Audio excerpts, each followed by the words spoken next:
Hi, these popular move abroad plans fail in real life, and so I'd like to share them with you. I've got three, okay? Three plans that I hear Black women talking about when they're discussing their plan to move abroad, because I want you to be successful.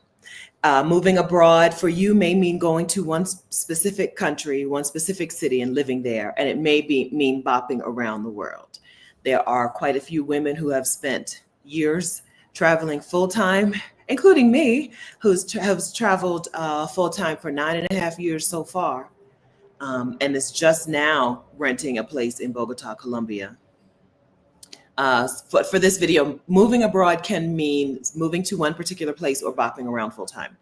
Um, three things that fail. Hi, my name is Stephanie Perry. I'm a house sitter, creator of House Sitter School, co-creator of Exodus Summit, and I help Black women move abroad, bop around the world as a nomad, or take career breaks or sabbaticals to move abroad. If you're interested, subscribe, please. Hit the subscribe button. I'm waiting. Okay, thank you. And then turn on notifications, ring the notification bell, and you'll be notified when I post a video or when I go live. Welcome. Since it's Memorial Day and some of y'all ain't got nothing to do today, I thought we would chat for a little bit. Usually I do live streams Saturday at 10 a.m. Eastern time. But you know what? It's Monday at 3:55 Central time.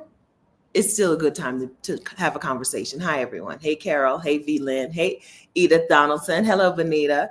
Hey, Passion and Joelle and Beverly. How's everyone? Hi, Courtney. Hey, Anya. Hey, Charlesetta. Hi, Fair Use is Legendary. Hey, Latasha. Okay, I'm going to go ahead and get into those three things. I'm going to tell you what they are now, and then we'll just talk about each one. So these three popular move abroad plans fail in real life. Plan number one, I'm going to get a job in a new country. Okay. Plan number two, I'm just going to go on tourist visas. And plan number three that fails is I'm going to go buy land in a place and move there. Okay. Let's talk about that. Hello, friends. Okay. So the first one is I'm going to get a job in a new country. As American people, we're often convinced that the way that you move abroad is you get a job in another country. But just like the United States is not welcoming particularly to people who need a job, neither are other countries, unless you fall in like one of the categories of jobs that the country you want to move to has a shortage in. Countries do list out. I had already said I wasn't going to show my nails that much because they don't look so good today. I can't find my nail polish remover. I just got back from Mexico. I'm in Bogota. I only have 4 suitcases, but for some reason I can't find my nail polish remover. Okay, thank you. Just like the United States is like, no. You need to make money to come here. You can't come here, right? You need to fall under only certain categories if you want to move here. Same with other countries. This is why some people think that you have to be retired before you can move abroad. You absolutely don't. But finding a job in another country is often not the pathway. It's usually retired. Okay, usually you're retired. But the other way is often I have income that I make regardless of my location. And that is the money I'm using to move to another place, right? So like me as a YouTuber and a coach, that means I have money, that income that I don't need to be in any particular place to make, right? Location independent income is the way. Whether you have a remote job or your own business or rental income or income from some investment, that is probably or likely the way that you'll move abroad. It's most likely not, I'm going to get a job in another country. For the first reason that countries don't necessarily like people coming in and taking jobs from their local people. And for the second reason of the places that you often want to move to are places with a very low cost of living, which means they have a very low pay scale. What you're going to make in that place is going to be so low that you're not going to want those jobs, even if you could legally get those jobs. And getting a work permit in another country is not easy. There are caveats to this. If you are a teacher, okay, there are schools all over the world, including international schools, that want to hire you to teach there.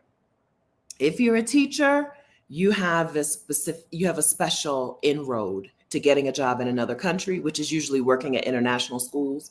And Companies like that hire teachers to work in those schools, they have events all year long where you can like go and get recruitment events.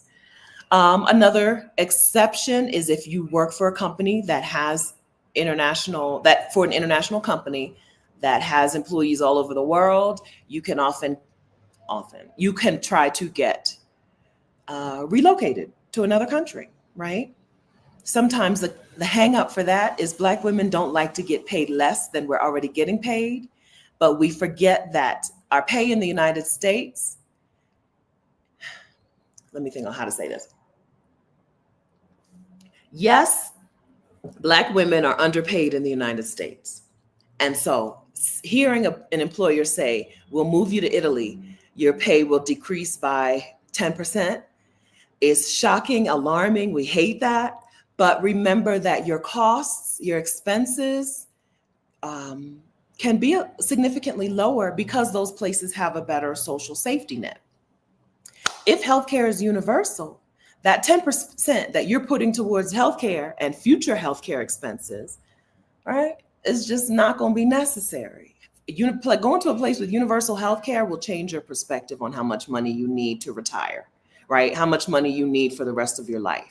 If you know your healthcare is going to be taken care of either for free or very, very low cost, your retirement number suddenly gets a whole lot lower. So those were the two reasons that we often don't like. What am I saying? Two reasons that we don't get to move. Two reasons that moving the job abroad is often a problem, is often a thing that we don't want to consider. Even if we work for an international company. Did I give you two reasons? Number one, there's often a pay decrease. Oh, maybe I only had one reason. I'm sorry. This is why I usually have notes, okay? It's a holiday and I've been out traipsing around Bogotá and I came back and I was like,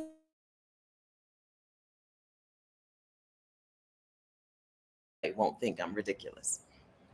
Have I fully covered this situation of being an employee and getting transferred through your job to another country? So we're talking about the people who we're talking about the people for whom it may be possible to get a job in another country. People who are teachers and people who work for an international company, or people who do something where that country has already said there's a shortage. If the country already has made it public that there's a shortage and they're hiring people from other countries, go for it. Go for it. Canada just recently said, you know what? All y'all people who were let go in the healthcare system in the United States, come on up here, right? That is a legitimate way to move to another country. If that country has out loud said, we have a shortage and we're taking people from other countries, go for it. It's just that you don't see that very often and not in general jobs that anybody can do. Okay. I'm getting it together. I'm getting it together. All right. So moving to another country and getting a job in another country is often not the way that you're going to move abroad. But that doesn't mean that you can't move abroad. That just means you need a better plan. Your plan can very well be, I'm going to get a legitimate remote job. I'm going to find a job that actually lets me be anywhere in the world. Not remote as in I can work from home, because work from home is not the same as work from anywhere, but getting a truly remote job. I would first, if you have a job that you do like doing, that you could do remotely, or you do remotely, but you're not allowed to do from another place, I would get in writing permission from them to keep that job and do it from wherever you're going. I don't think I don't think we utilize that enough. I don't think we try enough to keep the job that we have and just take it out of the country legally, publicly, like not hiding and pretending that you're working in Delaware when you're really in Montenegro, okay? But actually getting permission from them. Some of that is we don't know how to bring this up to our employer and how to get a yes. But there are women who teach negotiation and who teach not just salary negotiation, but benefit negotiation. Those women, Black women who are teaching how to negotiate certain benefits, can teach you how to negotiate truly work from anywhere or work from the country you want to move to. One of the reasons that this is underutilized is we don't know it's a thing that people are getting yeses on, but people in this community are getting yeses when they petition that sometimes. And then another reason that we don't do it is we often have jobs that we don't like, right? We don't like them people. We don't like the job. We don't want to take that with us. We want something new. In our new life, we want a new job. Okay, that's valid. Valid. If you don't like your job, you don't like them people, I can understand not wanting to petition them to get your job remote, to take your job remote. But you do, that doesn't mean this is a stop sign. That doesn't mean this is the end of the road. That means go ahead and find a truly remote job, or go ahead and create income for yourself that is not tied to a specific location. TT Ness says, in the early 2000s, my company offered to send me to Taiwan to open an office. I was ready to go, but had a high school son at the time, did not want to leave. Okay, so yeah, it's a thing that people do, right? Inside of Exodus Summit 2020, we talked to two women who one worked for Delta Airlines, right? And they moved her to Italy. And Ivana worked for like Deloitte. I think she worked for Deloitte, and she lived in, I think, the Netherlands. It's hard. Exodus Summit 2022 was a long time ago. Yeah, it's a thing that people do. It's a thing that they do. Just like employers move people from state to state, employers often move people from country to country. Use that, okay? So number one, move abroad plan is getting a job in another country. Number one, move abroad plan that often fails is getting a job in another country. That doesn't mean you don't do it. That means you need to find another pathway. And it may be finding a job for an employer who is truly remote first. There are employers in this world. There are businesses, companies, corporations in this world who are truly remote first. If you find those employers, you will have a better chance of getting a truly remote job that lets you be wherever you want to be in the world. Libria Jones, who is the creator of the Quit Commuting Conference and the Quit Commuting World, universe of things, often talks about finding remote first employers. So I would use Libria Jones as a resource. I'll link to her in the description of this video when we're done. Okay, thank you. All right, what do? I guess I should say I am a YouTuber. Okay, YouTube pays me. Thanks. I'm a coach. I told you in the beginning that I'm the creator of House Sitter School, so I created a digital product. I'm also the co-creator of Exodus Summit, which is an annual conference for Black women who want to move abroad and get their plan together. And that conference brings in money. I feel like I have 6 or 7 ways that I make dough. I'm an affiliate for Trusted House Sitters because I'm a house sitter and I talk house sitting so much. I get 40% commission from Trusted House Sitters when people join Trusted House Sitters using my link. And so that money is where my money comes for me to be anywhere in the world. I don't have a retirement nest egg yet that I can use to live on, but I'm putting money into my retirement account just like you are. And so I won't have to always be bringing in new money. But today I need to bring in money to live, right? I'm not any different from anybody else who has a job and makes money to be able to live, to pay their rent. For me, it hasn't been rent. It's been short-term rental, right? Pay my Airbnb and hotel bills, pay for my flights. Just like your job pays those things for you, the money that I bring through my businesses pays for those things for me. And I'm putting money aside so that I can retire, so I don't have to keep making money to live just like everybody else. Okay. So that was number one. Do I feel like I did a good job of covering that? We'll see. If you have questions, ask me questions if you're here in the chat. Hi, friends. So number 2 popular move abroad plan that fails in real life is just staying in places on a tourist visa.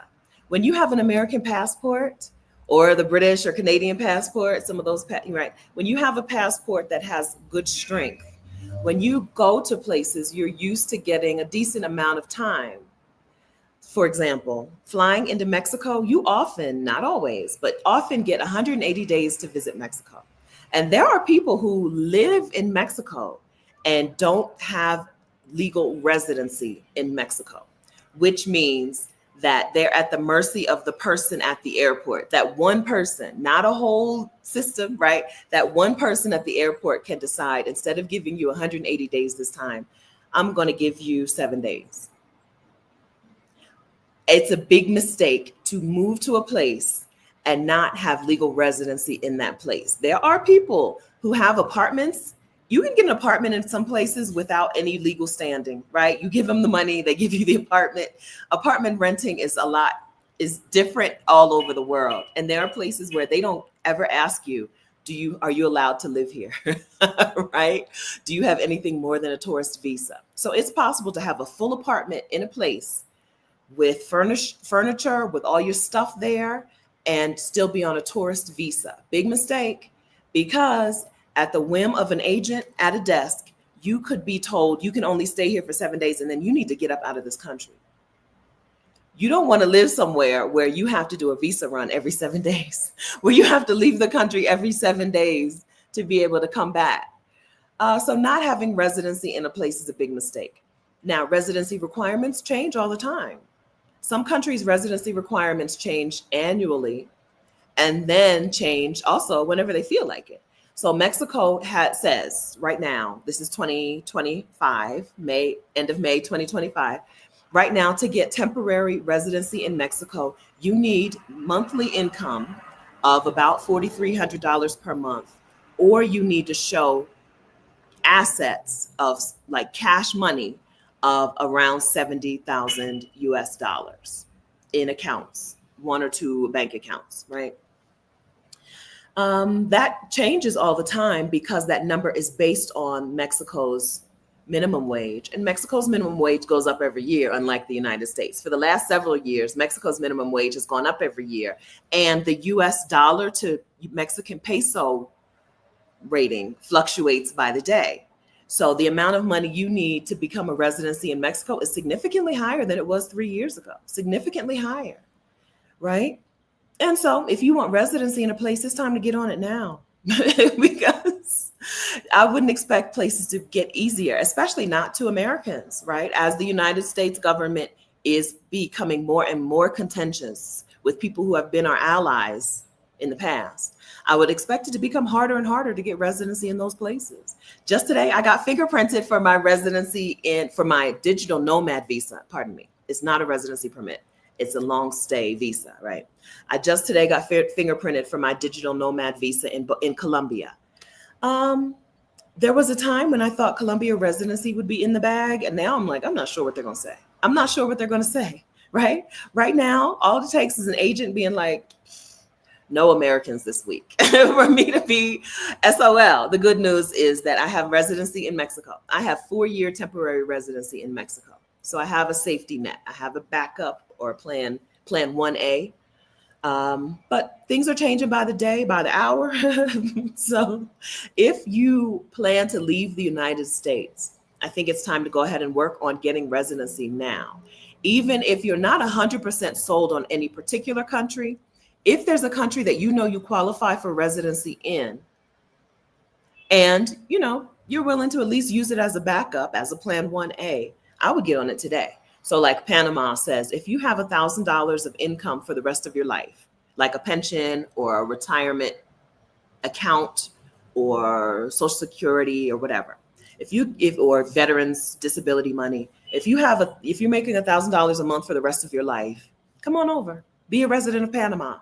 And they don't care about how many days you spend in Panama. So you can have residency in Panama, residency in Mexico, but be all over the world all year long, right?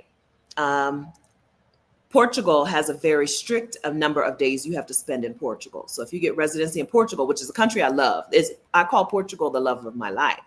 Portugal is a country I love, but their requirement that once you get residency in Portugal, you stay in Portugal for most of the year doesn't work for me right now. It may work for me in the future, but it wouldn't make sense for me to get residency in Portugal now because they're just going to take it away from me in a year once I don't meet that minimum. But staying in a place on a tourist visa when you want to actually live there, humongous mistake. It's going to be super costly once someone says, you can't come back in. Right? Because not only does that agent at the desk have the ability to say, no, I don't want to give you 180 days. I'm going to give you 7. But they also have the ability to say, you keep coming and going, go away. You can't stay here. You seem to be living here. I don't like that. So go away. Let's see. Please block Eric. Americans don't even try to act human, considering only wild animals have the largest in charge and have feelings with a failure to communicate. I don't think, Eric, I don't think you're a native English speaker because I don't understand that comment. So I'm going to go ahead and block you just because I don't know what you're saying. Okay. I don't know what you're saying. Okay. I'm going to block you just preemptively, just in case, because I don't know what that means. Oh, thank you. Tori's here also. Thanks, Tori. Thank you for helping. If you feel like there is that you want to bop around, but you do want to get residency somewhere as a safety precaution, I would look into like countries that have no minimum stay requirement, right? And then look at what their financial obligation is. Most places, most countries, not most, a lot of countries say, here's a dollar figure. If you make this dollar figure or more every month, you can have residency here. Or if you have this dollar figure in an account, at least you can get residency here. It's often or sometimes as simple as that, right? As simple as that. Costa Rica, I think it was $60,000, right? That is not uncommon. There are countries that are not like that. So Colombia, the reason I'm getting the digital nomad visa and not which is just a 1-year thing, it's not a pathway to residency. It's not a pathway to permanent residency in Bogotá, in Colombia. But the reason I'm doing that is because they don't really have a freelancer visa like other places seem to. And so I'm kind of just waiting for the rules to change. I feel like I'm just waiting for Colombia's rules to change or something else, because I already have 4-year permanent residency in Mexico. I'm willing to roll the dice a little bit on Colombia. The 4-year visa can be, the 1-year digital nomad visa can be renewed. So it's not like after 1 year, I have to get up and go. So it fits my needs because I feel like this is a 3 or 4 year country. Bogotá is a 3 or 4 year city for me. I want to be here for 3 or 4 years and then I want to go, right? So it kind of fits my needs. It doesn't 100% fit my needs, but having that 4-year residency card for Mexico makes everything less pressing, right? Even if Bogotá is like no to the digital nomad visa also. So now you need to go when your tourist visa is up, no problem. Right? Mexico, mi hermana, my sister country, they love me. As a Mexican lady now, I can go there and the pressure's off. Having that residency in Mexico has been really helpful. I don't qualify for Panama residency. I don't qualify for that Panama retiree visa, the pensionado visa yet, but I'm also working to get my military veteran benefits bumped up. So if I get my military veteran benefits bumped up and it's more than $1,000 per month, I think I'd add in Panama because why not, right? Why not? Yas little flock. Hi, if you have the dollar figure in an account, any concerns about giving the secure info, for example, to the person processing your Mexican visa? No. I happen to not feel worried about giving my information out to people. But if you are, like, it's just the way that it has to be done, right? There's no way to get residency without giving them your account balances. It's got to be done. How else are you gonna get it, right? Unless you marry a Mexican. You can also get residency by marrying a Mexican, right? Right. But other than that, no. I'll be WhatsApping them all my stuff. Here's my passport. I send it on WhatsApp. It's just the way that things are done. And I want that thing. I'm going to do it the way that they do it. Even paying a third party person still means you're going to have to give them all of that information. It's just information. That bank account, it's not like they can access your bank account just because they know your bank account number and your balances. Keep your stuff secure. Multiple verification, multi-step verification on your accounts, and then send it on. No, I have no concern about sending my information to them for my visa stuff. they can have it. Right? What is secure nowadays? What information of yours is actually private today? I don't know. I don't know. Benita says, my husband just reached 100% disability with VA benefits. Fantastic. Congratulations. I'm trying to get to at least $1,000 a month. I only have 10% disability, which for me is about 100. And I think I get 160 or 170 every month. So I don't know my chances. I don't know my chances of increasing, but we'll see. So inside of the Exodus ASAP membership, we had a woman, T, just come in and talk to us about the steps to getting increased. But I was in Mexico having vacation time. So I need to go back and watch that replay inside of the Exodus ASAP membership and do what she said to do. And see, right? See, as soon as I get to $1,000 a month, I think that would be my next step. Go ahead and go to Panama. Go ahead and get that residency, because Panama, once you get the card, they don't care how long you stay in Panama, right? If there was a country in Europe whose standard I met, I would also add that in. I don't know that you need to be collecting residency cards. It's not Pokemon. But I'm also like, if you qualify and it's not that hard, it's not that time consuming, and it's not that expensive, go ahead and do it. Because what if I, I don't like what if one day I don't want Mexico? What if one day I'm like, I don't want to go to Mexico. I found this little beach town in Panama and I want to go there, right? It would be nice to have that residency permit. You don't need to collect 1 million of them. You need one. Just one. But that being said, if I qualified for another and it was easy to get and there were not a lot of strings attached, I would do it, right? I would do it. But what we're saying is, if your plan is to just be a tourist on tourist visas and move someplace, you're going to regret it. You're going to regret it. Mexico did some changing. Over the last year or so, Mexico has done a lot of changing of their requirements, their entry and exit requirements, which means that the individual person at the desk may just be really confused, right? It may not be malicious. The individual at the desk who's stamping your passport when you fly in as a tourist, they just may be confused on what you do and don't get. Because the 180-day change wasn't all that long ago, maybe 2 years ago, where they were like, okay, we'll give Americans 180 days. Before that, it wasn't 180 days. You flew into Cancun, you got 7 days or something. Sometimes you got 30 days, but then they were like 180.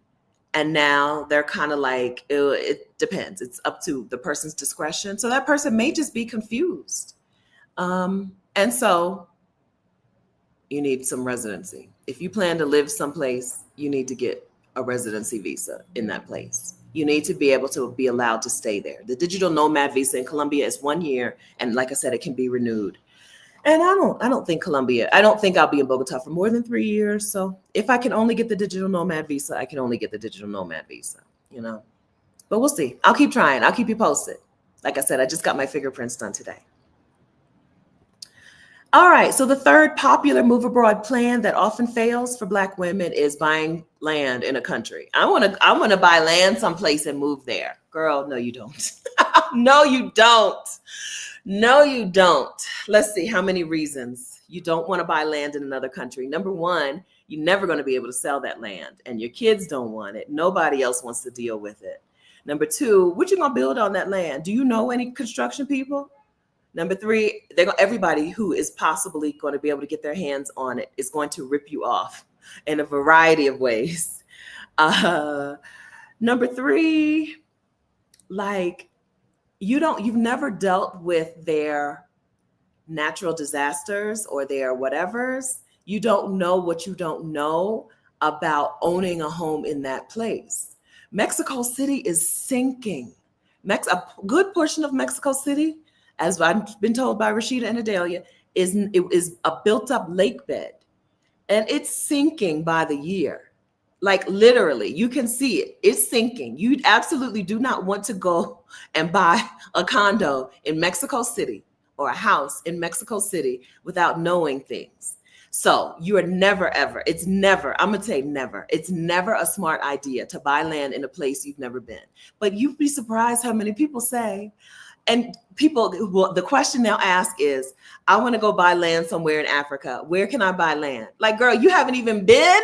Hell no, we're not doing this. Don't do this. You're asking to be ripped off. Okay, you're asking to just throw that money down. You're just throwing that money away. Sure, you can buy land. Maybe you buy a couple acres for 100K. All right, will you ever be able to build anything on that land? Well, do you actually even own the land? Did the person you buy it from even own the land? You're asking to get ripped off. You're asking to just throw that money away. If you've never lived in that place, you should not be buying land in that place. The caveat I'll say is if you have family who lives in a place. I'll say, if your family is from Grenada and you want to buy some land in Grenada and you want to build a house in Grenada or you want to buy a condo in Grenada, okay. But you ain't got no family there. You've never even been there, let alone live there. Bad idea. Live someplace. See if you even like it. Ghana sounds amazing to people until they get there. Until you get there and everybody treats you like a foreigner and not like a relative.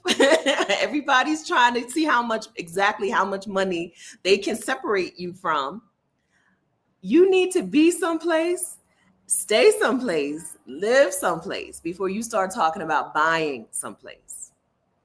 Here in Bogotá, most of the apartments that I've looked at have been for sale or rent, which means people are not able to offload these places. They're looking to offload this property. It's for sale or rent, whichever you want, right? Which tells me there's no buyers. There are no buyers.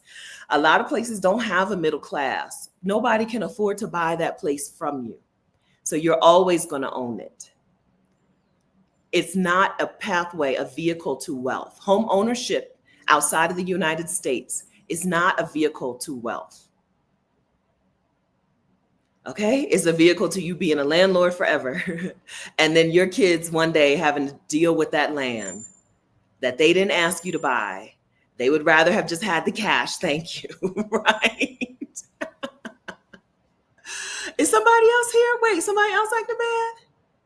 Y'all say Terry? I don't see. Oh, Terry Folds. Y'all need men to build. You can't not build with women. You're failing your sisters. Go away. I put Black women in the title of the videos for a purpose. Go away. So we're not planning to buy land in a country that we've never lived in. Okay, that is a plan that fails. It fails. For every one person who had it work out successfully, there are 10 people who lost their money, got ripped off, never built anything there, or did buy the house, but man, they didn't know that this costs money in that place and that costs money. They don't understand the tax system. They don't understand the utilities. They don't understand any of it, and they wouldn't buy again, right? I don't think a 10% success rate is worth trying in a country you've never even lived in. Live there, be a resident there, have connections there, have friends there, have family there. Like, know a plumber. You don't know a plumber or an electrician and you own a house in that place? I can't imagine. I've owned 2 homes in my life. I hated it both times. So I have a bias that you need to understand. Okay. Home ownership is not for your girl. It's not for me. I don't like it. Okay. But even if I had been a person who had wonderful experiences with home ownership, right? Even if home ownership had helped me come up significantly financially, I still wouldn't buy a home in a place I don't live. In a country I've never even been to, right? Every time people ask that question, I'm like, this is not going to work out for you. Not just the home ownership portion or the land buying portion of moving abroad, but the move abroad in general is not going to work out for you because you think that the way that you know things to operate in the United States, you think that's how everything operates everywhere. You don't know that the United States is a very distinct place where things work in a very distinct way. Home ownership is not a pathway to wealth in any place else, right? Now, wealthy people in Mexico, in Colombia, they do own property, but they don't own the property to get wealthy. They own the property to park their money. It's just a parking spot for their money that they already had because nobody's coming to buy that place from them. if you're expecting the way things work in the United States to be the way things work in the country you're moving to, you're going to fail. Move abroad fails are rare, right? Because what is failure, right? Even if you move abroad and then you move back, I wouldn't necessarily consider that a failure. You tried it, you didn't like it, you came back, right? But what I'm talking about as in terms of a move abroad fail is you lose, right? Losing significantly. Moving abroad to a place, living there, and then coming back is not a failure. But moving abroad to a place, having everything taken from you, losing your money, getting ripped off, expecting things to work in those countries the way they work in the United States, that's a failure. Okay? These things lead to move abroad fails. Thinking that you need to get a job in a country to move to a country, not getting your residency in that place, but living there, and buying land or buying property in a place you've never lived in. Those things lead to actual failure, actual move abroad fails. Those plans fail. Okay, what questions do you have for me about moving abroad? I'll tell you quickly because I've made so many videos before times about moving to Costa Rica. I like Bogotá better. I like Bogotá better than San Jose, Costa Rica. San Jose, Costa Rica was a place that I was willing to move to because the people were so nice. But it just wasn't. Anytime anybody would say something about the city, I'd be like, well, you need to know it's not a pretty city and there's nothing to do. And what are my main gripes? The infrastructure is not nice, right? Bogotá fixes all of those problems. Bogotá is even higher altitude than San Jose, Costa Rica, even higher altitude than Mexico City. So there's altitude issues, but it's a nice place and I'm happy to be here. I think people in Costa Rica are some of the best people in the world, right? Where I've been, the best people I've encountered, Costa Ricans, Fijians, Bermudans, best people, top tier. Colombia, I would put them on a little tier down, not because I've had any problems, but just because they're not going out of their way to do nice things for me. In Costa Rica, people would just go out of their way to be nice to me. Here, if I ask for help, I have help. I receive help. I think it's a good choice for you if you're okay with cooler weather, sweater weather all year long. And if you're a semi-city girl, right? If you want a lot of land out in the world, I don't know that there's a lot of land in Bogotá. Like everything is developed. But if you're a semi-city girl, if you're a city girl or a suburb girl, if you're a high-rise or a small apartment building girl, I think you'd like it. Okay? Hey, Greta. Stephanie, you have me considering Bogotá since Mexico canceled the RNE. Okay, you're welcome. Yeah, I think Bogotá, if you were considering Mexico City, I think Bogotá, right? Because Mexico City is not a piping hot city. There are no beaches there, right? But if you were considering Mexico City, you probably would like Bogotá. A little bit cooler. It's a little cooler and a little higher altitude, but also a little less expensive. Let me tell you. So the problem is I've stopped converting money in my head. So I now no longer really know what I pay for things. I know that let me think about it. 41,000. So that I keep when I open up the XE app, the conversion app, it's at 41,000 Colombian pesos, which is $9.88. But what did I buy for 41,000? Why did I do this conversion? This was brunch. Okay. So for 41,000 pesos, I got cappuccino. What did I eat? Oh, waffles, eggs, bacon, and a cappuccino for 41,000, which was $9.88 from a little bougie cafe place, a good bakery, right? So I would put it at a little less expensive, this bougie of a place in this type of neighborhood in Mexico City. It probably would have been closer to $14 or $15, right? In Delaware, it would have been closer to $25 or $30. Okay, I don't know if that's helpful. Cost of living, I think Bogotá is better, but there are more things to actually do, as far as I know, in Mexico City. I don't know what there is to do here. Part of that is just because I don't have friends here. I don't know how to make friends here yet. What conversion app? I'm using xe.com.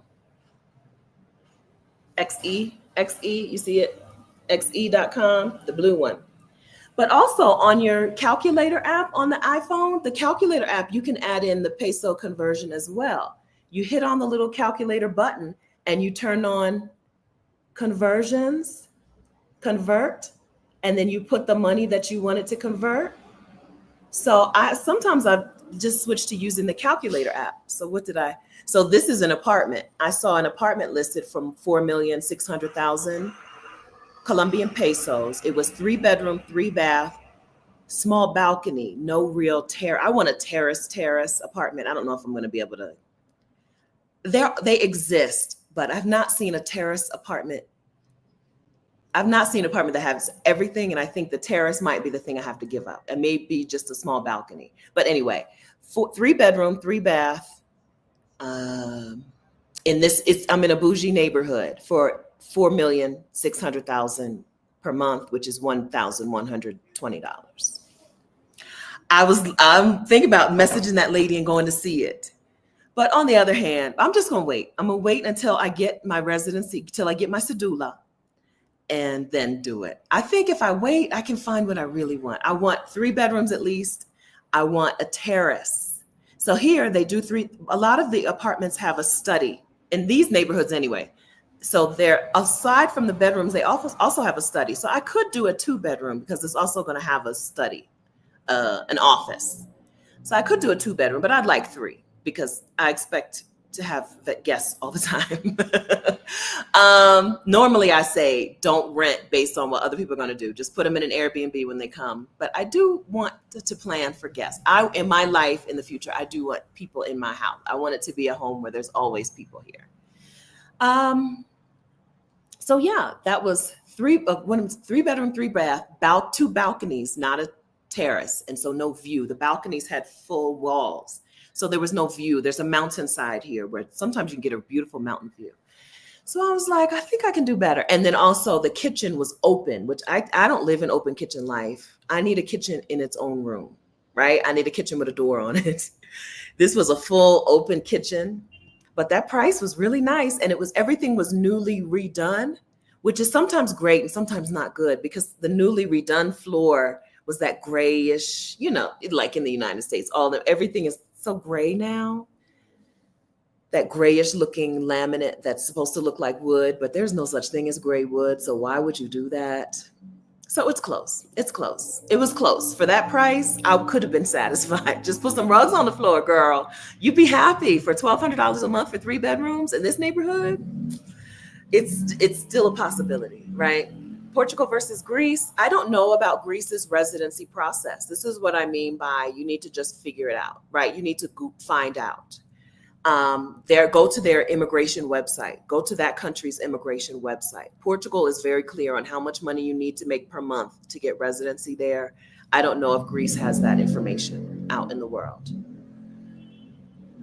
Yeah, I think I really want a terrace, right? I'm not just a little Juliet balcony. I want a full-on terrace. I would like for someone to grow things on my terrace.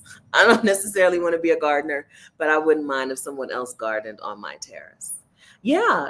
So yeah, I'm like, every time I've been, so this is only my 3rd visit to Bogotá, and I've checked out maybe 8 or 10 different apartments.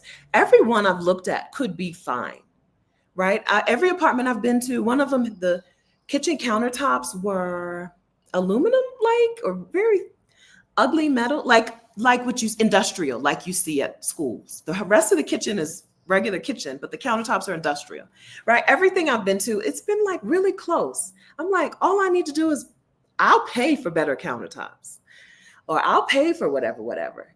I'm not talking about like at these prices, you're not going to find anything nice. You can find some nice stuff at these prices.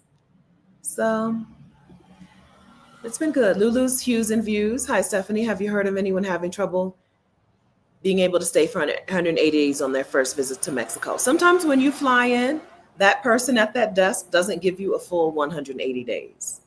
If you ask for it, right? Ask for it. If you want 180 days on your tourist visa, let them know. Please, I would like 180 days. Sometimes, especially white people, they'll be like, "No, I'm giving you you don't need to stay that long, white Americans." I don't know that I don't know if Black women have the same problem, but in the Facebook groups, sometimes the people be complaining about they flew in and they didn't get 180 days on their tourist visa. Ask for what you want, and if you don't get the 180 days, come up with another plan. Either go in and apply, right? You can pay a facilitator to help you get more days, or leave and come back, because you don't need to be gone forever. You can leave and come back the next day, and maybe even the same day, and start over. Yeah, Rajni, I think we could use a terrace. I want a terrace. As a person, as a homebody, I need to be able to get some sun without leaving the house. How long does it take to get residency in Colombia? So the man just told me to expect it to take 2 months. So the company came and did my fingerprints here in my rental. Came and did my fingerprints just this morning. He said expected to take 2 months. I told him that I would go to a different city if it was less time in another city. I said I got no problem getting on a flight, because a Black woman in Cali, Colombia, said it didn't take her that long. And he was like, "No, it doesn't matter where you go. It's going to take several weeks. It's going to take 2 months." So I'll keep you posted. Do you need a lawyer for the process? No. I pay for help with things that I don't want to deal with. I am the person who will not read. I'm not reading everything. I'm not reading all the information. And then when I send my documents in, did I send everything? I don't know. I pay a third party to do things for me when I know I'm going to cut corners and sidestep and screw myself. So I paid a lawyer, but I believe I paid him $250 to help me with this. It's hard to say. Let me look him up. No, the lady is the one who told me about the money. No, what's her name? I've been using WhatsApp more lately. So now it's hard to find things on WhatsApp. Let's see. So I said somewhere, I asked her how much. I don't see it here. I believe I'm paying them $250, maybe $350 to do this process for me. Yes, in US dollars. We'll see. Is it worth it? If I was a more thorough and detail-oriented person, I would probably not pay them to do this, but I am not. Know thyself. Yomo, what do you recommend a person do when they do not have benefits like veterans benefits to keep a steady income? Learn how to make money from anywhere in the world, right? Whether it's the work that you do, taking the work that you do and doing it as like a consultant or a freelancer or something. It doesn't have to be veterans benefits or retirement money. It can be income, right? I'm a coach. My coaching money, my veterans benefits are $100 and some a month, right? It's not like I'm living off my veterans benefits. And my retirement account is not at a point where I can start using it to live on, right? For me, it's income. Learn how to make money. My money comes from YouTube, from coaching, from affiliate income, from those things. The summit, right? Find out your thing. Is it freelancing? Is it teaching English online, right? I did a video on 9 gig jobs that people do for money. Some of those are not true jobs, like trusted house sitters. House sitting to get a free place to stay is not income, but it does mean that you need less income. As you know, I treat house sitting like it's money, even though it's not. And like voiceover work, I don't know that a beginner person can make her living doing voiceover work today. I don't know.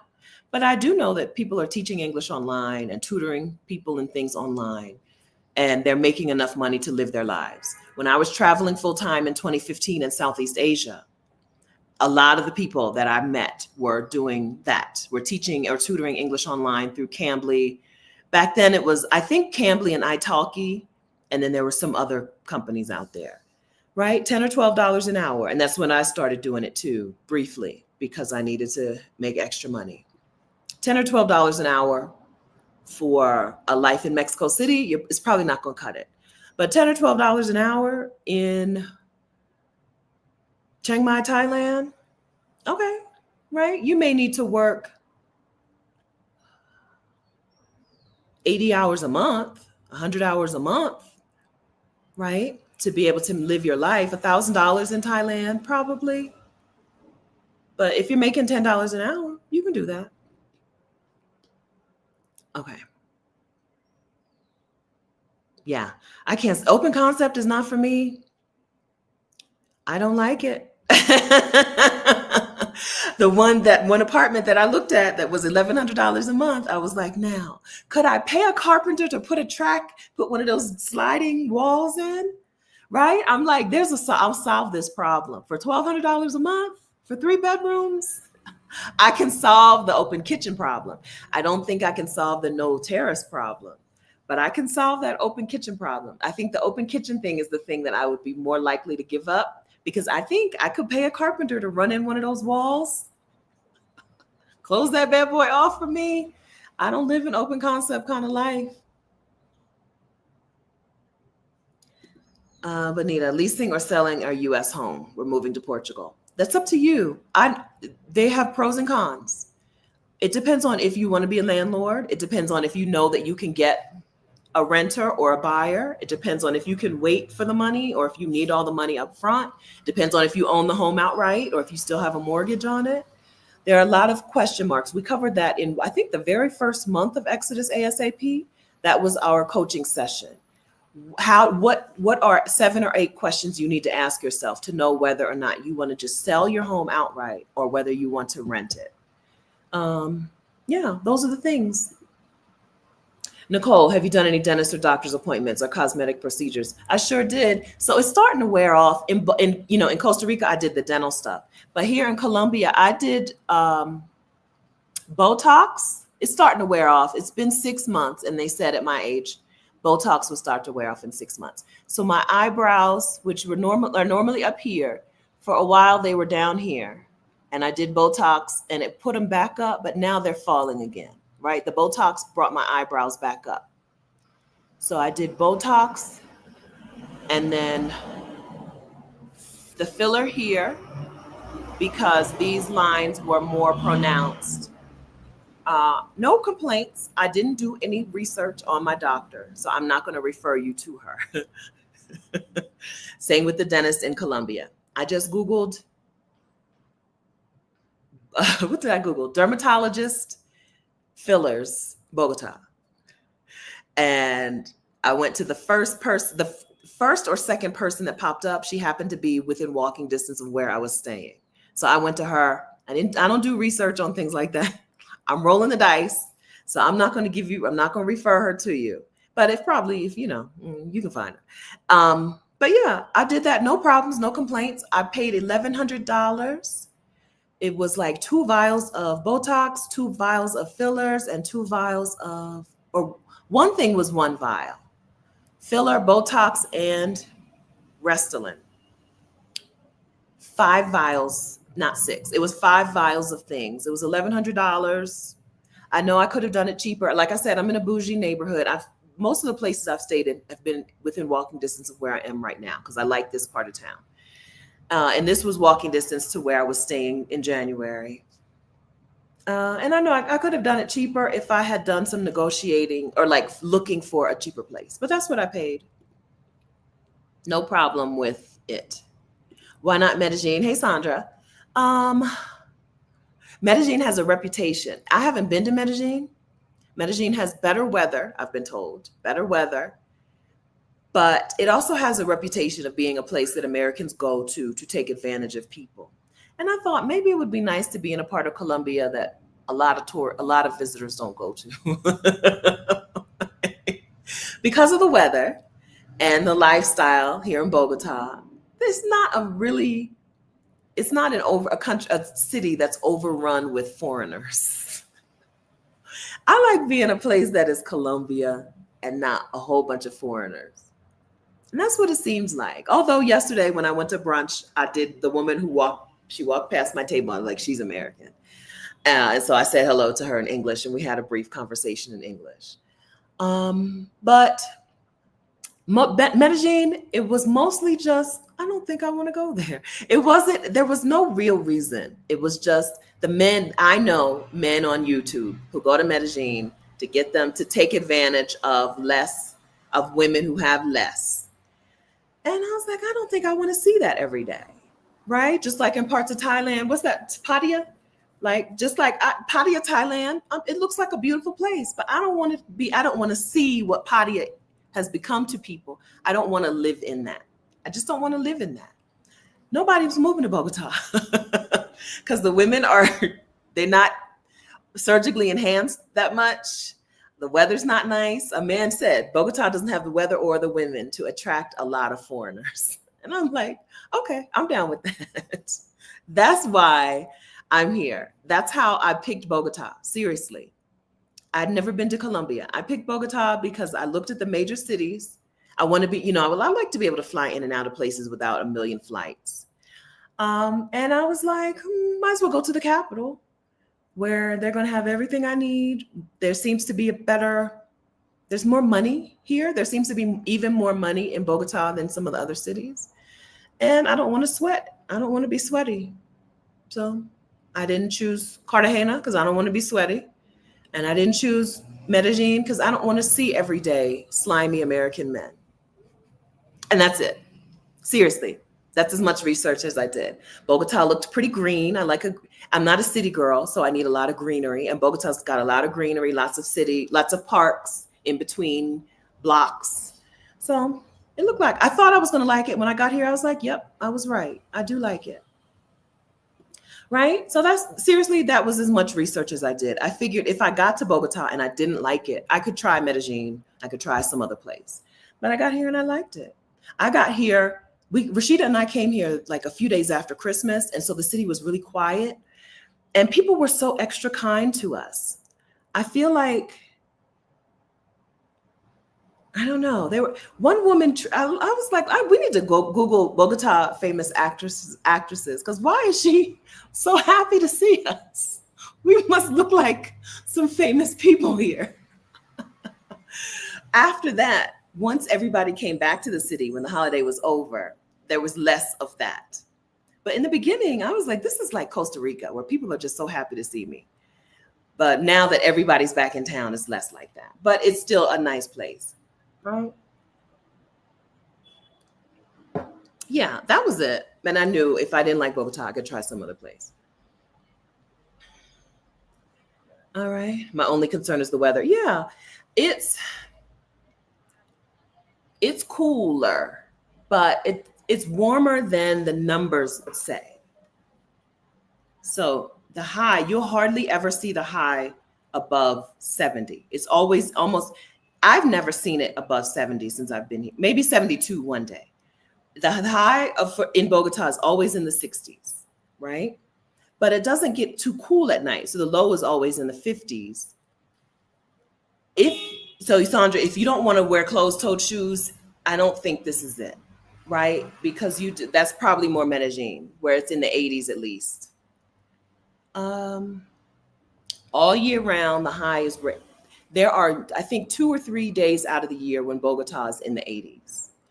The difference is because we're so close to the equator, 65 feels much warmer here. I have the wall sliding door open, right? It's 62 degrees and cloudy, but the sliding wall door is open. That's why you can hear things. That's why I got distracted earlier when the buses were coming by. I don't know. It threw me off, right? The sliding wall is open. So 65 here is different. Now, you can't tell what the temperature is by looking at the Bogota people because they be wearing coats. I saw a woman in a bubble coat today. I don't know what they feel. I had on this little sleeveless sweater and a light jacket, which I wore over my shoulders. I didn't zip it up until it started raining. Then I zipped it up and put my hood on. If I was going out for an exercise paced walk where I'm walking a little faster, I don't wear a jacket. I go out in short sleeves. They're wearing coats. Okay. So I think it's a place to come and check out. but check it out for a while. I don't think 3 days in Bogota is enough. A week in Bogota is enough because of the altitude. You need to get used to the altitude. Once you get used to the altitude, then you can check it out and see if you like it. But the high altitude is going to keep you from enjoying it for the first few days. So I don't know. I think this is a 2 or 3 week place, not a 1 week place. I think that the weather is better than it looks. And I feel like this whole city is gaslighting the whole rest of the world. Because why are you wearing a bubble coat? I don't know. Because 65 here feels like 70 or 75. 65 here feels like 75 is what I'll say. There's no reason to wear a coat. Not in 75, not in 65. I don't know what's happening. I don't know what's happening. Let's see. Yeah, I don't break a sweat when I be out there walking. Sometimes I do break a sweat a little bit when I be out there, like, let me get my steps in. Sometimes I do break a little sweat, but it's not like, right? I appreciate that. No, I think so you have to have a heated pool in Bogota. So the hotels here and the apartment buildings, they'll tell you if the pool is heated. Let's see. I'm thinking about how many places I've stayed in and how many said the pool was heated and how many didn't. I feel like the first place that pool was heated and the other ones I don't recall. I don't remember. But no, if you're in a building with a pool or you want a pool, it needs to be a heated pool. I think it needs to be a heated pool. But they're indoors. The pools here are inside the buildings. So then on that side, maybe they're not heated. I think they're heated. They tell you. I am a pool person, so I don't know. The least important thing on my apartment list is a heated pool in the building, because I feel like I could just join a gym that has a heated pool. Because they do that here. If the gym has a pool, it's probably heated. Yeah. Cynthia Reed, how did you choose a safe place to stay? Being an American means that there's no place on my list that I want to move to that is less safe than the city I'm from, right? Americans value safety because we don't have safety. But down here, safety is not a thing that you need to put on the top of your list. It's just people living their lives. They don't have guns here, right? Like, the woman I talked to, he didn't steal her phone. A man, her little spidey senses went up. She felt like he was trying to steal from her. A man just stopped her on the street, right? They'll steal your phone. Okay. Put your phone away. Put your phone in your purse and close your purse. They will steal your phone here.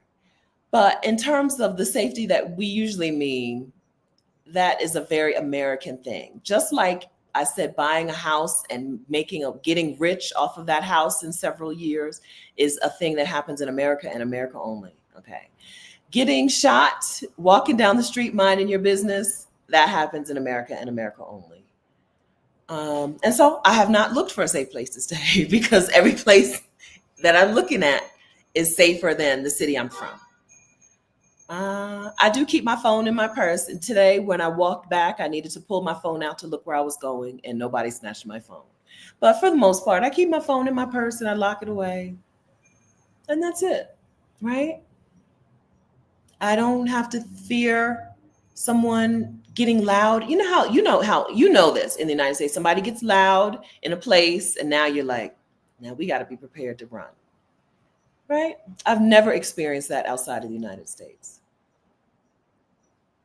Safety is different. It just is. It's not a thing we have to think about. Asking about safety in other countries is a lot like asking about what's the thing that just is gravity, right? I want to move to a place with gravity, right? Girl, every place you want to go has gravity. For the most part, every place you want to go is safe, right? There are parts of Mexico that people don't move to because they're not safe, because the cartel activity is active, right? But those aren't places where people are interested in going, right? Nobody talks about Sinaloa, Mexico. You don't want to go to Sinaloa, Mexico. The unsafe places are not on your radar. Yeah, air is dry in Colombia. So, I mean, in Bogotá, and, I'm high altitude. I think 9,000 feet in the air, high altitude. So yeah, it's dry. I'm using my good moisturizer.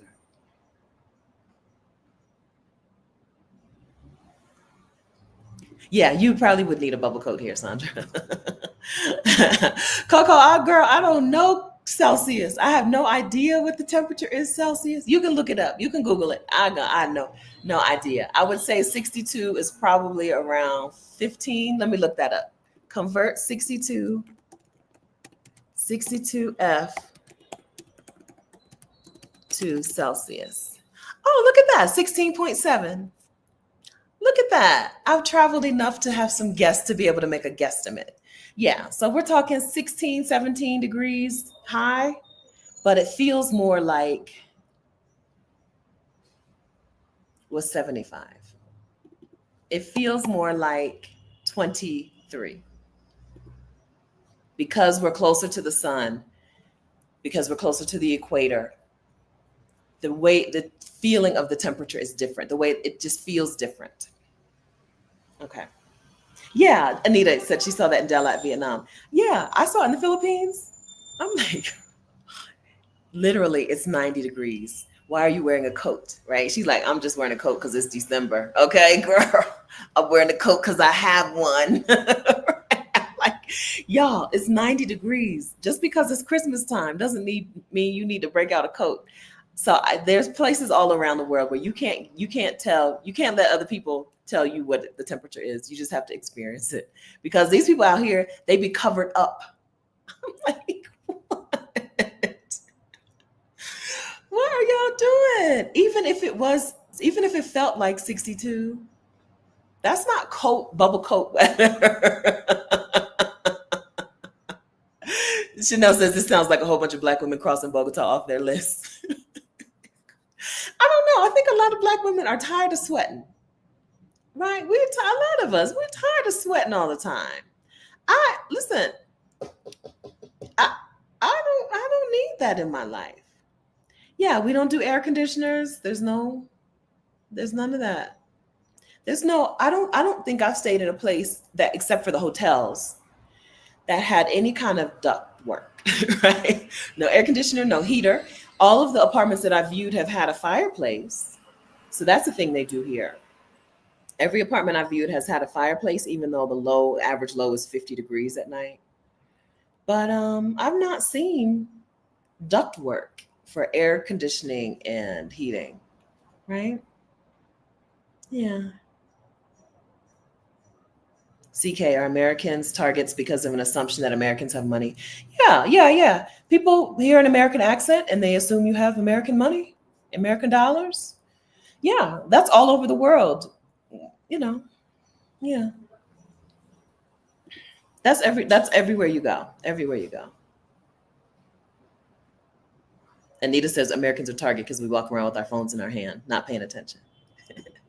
It's because we feel safer. We forget to be vigilant about the small things because we feel so at peace. We forget. You got to still stay vigilant, right? This is still a major city. It's a crowded city. I don't know, 9 million people or something. I don't think that's right.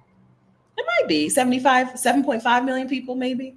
It's still a crowded city. And in these expensive parts of town, pickpockets are around. Be careful. All right. Yeah, Bogota, I'm in the Andes Mountains, girl. We in the mountains. Yeah, I'm using my good moisturizer. I just mean I have two moisturizers that I like, right? One of them is a cloudy feel, less, it's just, you put it on, you be like, oh, I feel like a cloud. And then another one is greasy. Same company, Peter Thomas Roth. He makes two formulations. I use the light one in humid places, and I use that greasy, heavy one in the dry places. I use the greasy, heavy one when I'm here. Yeah, so San Francisco without the fog, yeah, except it does stay very cloudy a lot of the day. So half of the day is cloudy here. There's a sunny half and a cloudy half. Once the clouds roll in, they don't leave. Most of the time, that's afternoon. Hardly ever is it a clear sunset, right? But if it is, it means it rained all morning, right? Lots of cloudiness. It's very San Francisco. I think that's why a lot of Bay Area people, because the woman I talked to yesterday in the cafe, she was from the Bay Area. For a lot of Bay Area people, it's no big deal, right? They're not used to having the sun out all day either. Yeah, it's very Bay Area. Yeah. Yeah, I need to start telling people that. It's very much like being in the Bay Area. First time I went to the Bay Area, it was July, and I was like, why do I need a jacket? I've never been anywhere where I needed a jacket in July. I was like, this is ridiculous. Why do people live here? But now as an older person, I appreciate it. I don't want to be sweaty. I remember that me and my girlfriend Keisha, we went, and I was like, it's July. This is California. Why is it so cold here? I didn't know. I didn't know. Thank you. Off topic, but your hair looks great. Thank you. Thank you very much. I appreciate that, Chanel. Do I use sunscreen regularly? No, but I'm not saying you don't need it. I just don't use it. I got melanin. I don't use it. How did I like Manta, Ecuador? I didn't care for it that much. Hey, Sarah, hey, Terry. I didn't care for it as a place to live. It looked boring and dull. And I didn't even care for it as a place to visit. I liked it because I liked the women there. There's a good community of Black women in Manta, Ecuador. They have their own community, like, and they were awesome and fun, and it was fantastic. But for a seaside town, it was gray. Like the buildings and like the look of the town was gray. I don't mean the weather was gray. I mean, like everything was just gray and dull. When you go to a beach, seaside town, you expect it to be caliente. You expect things to be colorful and vibrant. And it wasn't. It was dull. I would say it was dull. Dull looking and dull feeling. Now, it was very inexpensive. And the women there were amazing. If you want to hang out with some women in the place, Manta, Ecuador is it, because they be getting together. They get together. They do things. But I think there are better parts of Ecuador, right? Ecuador is a place that's like, oh, you make several $100s a month, you can come here, right? But I think there are better parts of Ecuador. Lorana likes Cuenca. Lorana lives in Cuenca, Ecuador. I've not been to any other part of Ecuador, but I feel like Manta. I think people could do better than Manta.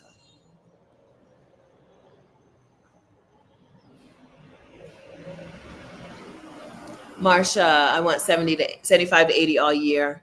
Oh, Medellin, Colombia. It's closer to 80 all the time. 75 to 80 all year. Safety is a must is everywhere. You don't need to put that out. That's like saying I want it to have gravity. Every place is safer than the place you're from. You're from the United States. You're from an unsafe place, but every place is safer. 75 to 80. Porto, Portugal. All year, I don't know. It probably gets cooler than that in the cool parts. Probably. Let's see. We can't do the Caribbean. Nothing in the Caribbean because the Caribbean gets much warmer than that.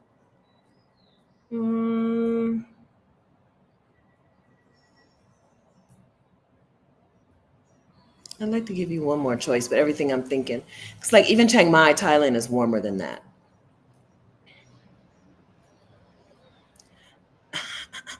I can't think of 75 to 80 all year places. They would have to be relatively, if they're close to the equator, it'd have to be high altitude. I don't know. I think Medellin, I think Mexico City, I think Porto, Portugal, although it may get cooler than that.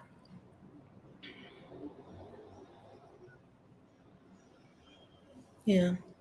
I'm not a one place has to fit all of your needs person, right? If you're going to a place where the cost of living is nice and you like the people, then often, even if they do have a winter where it's cooler, you can just go somewhere else.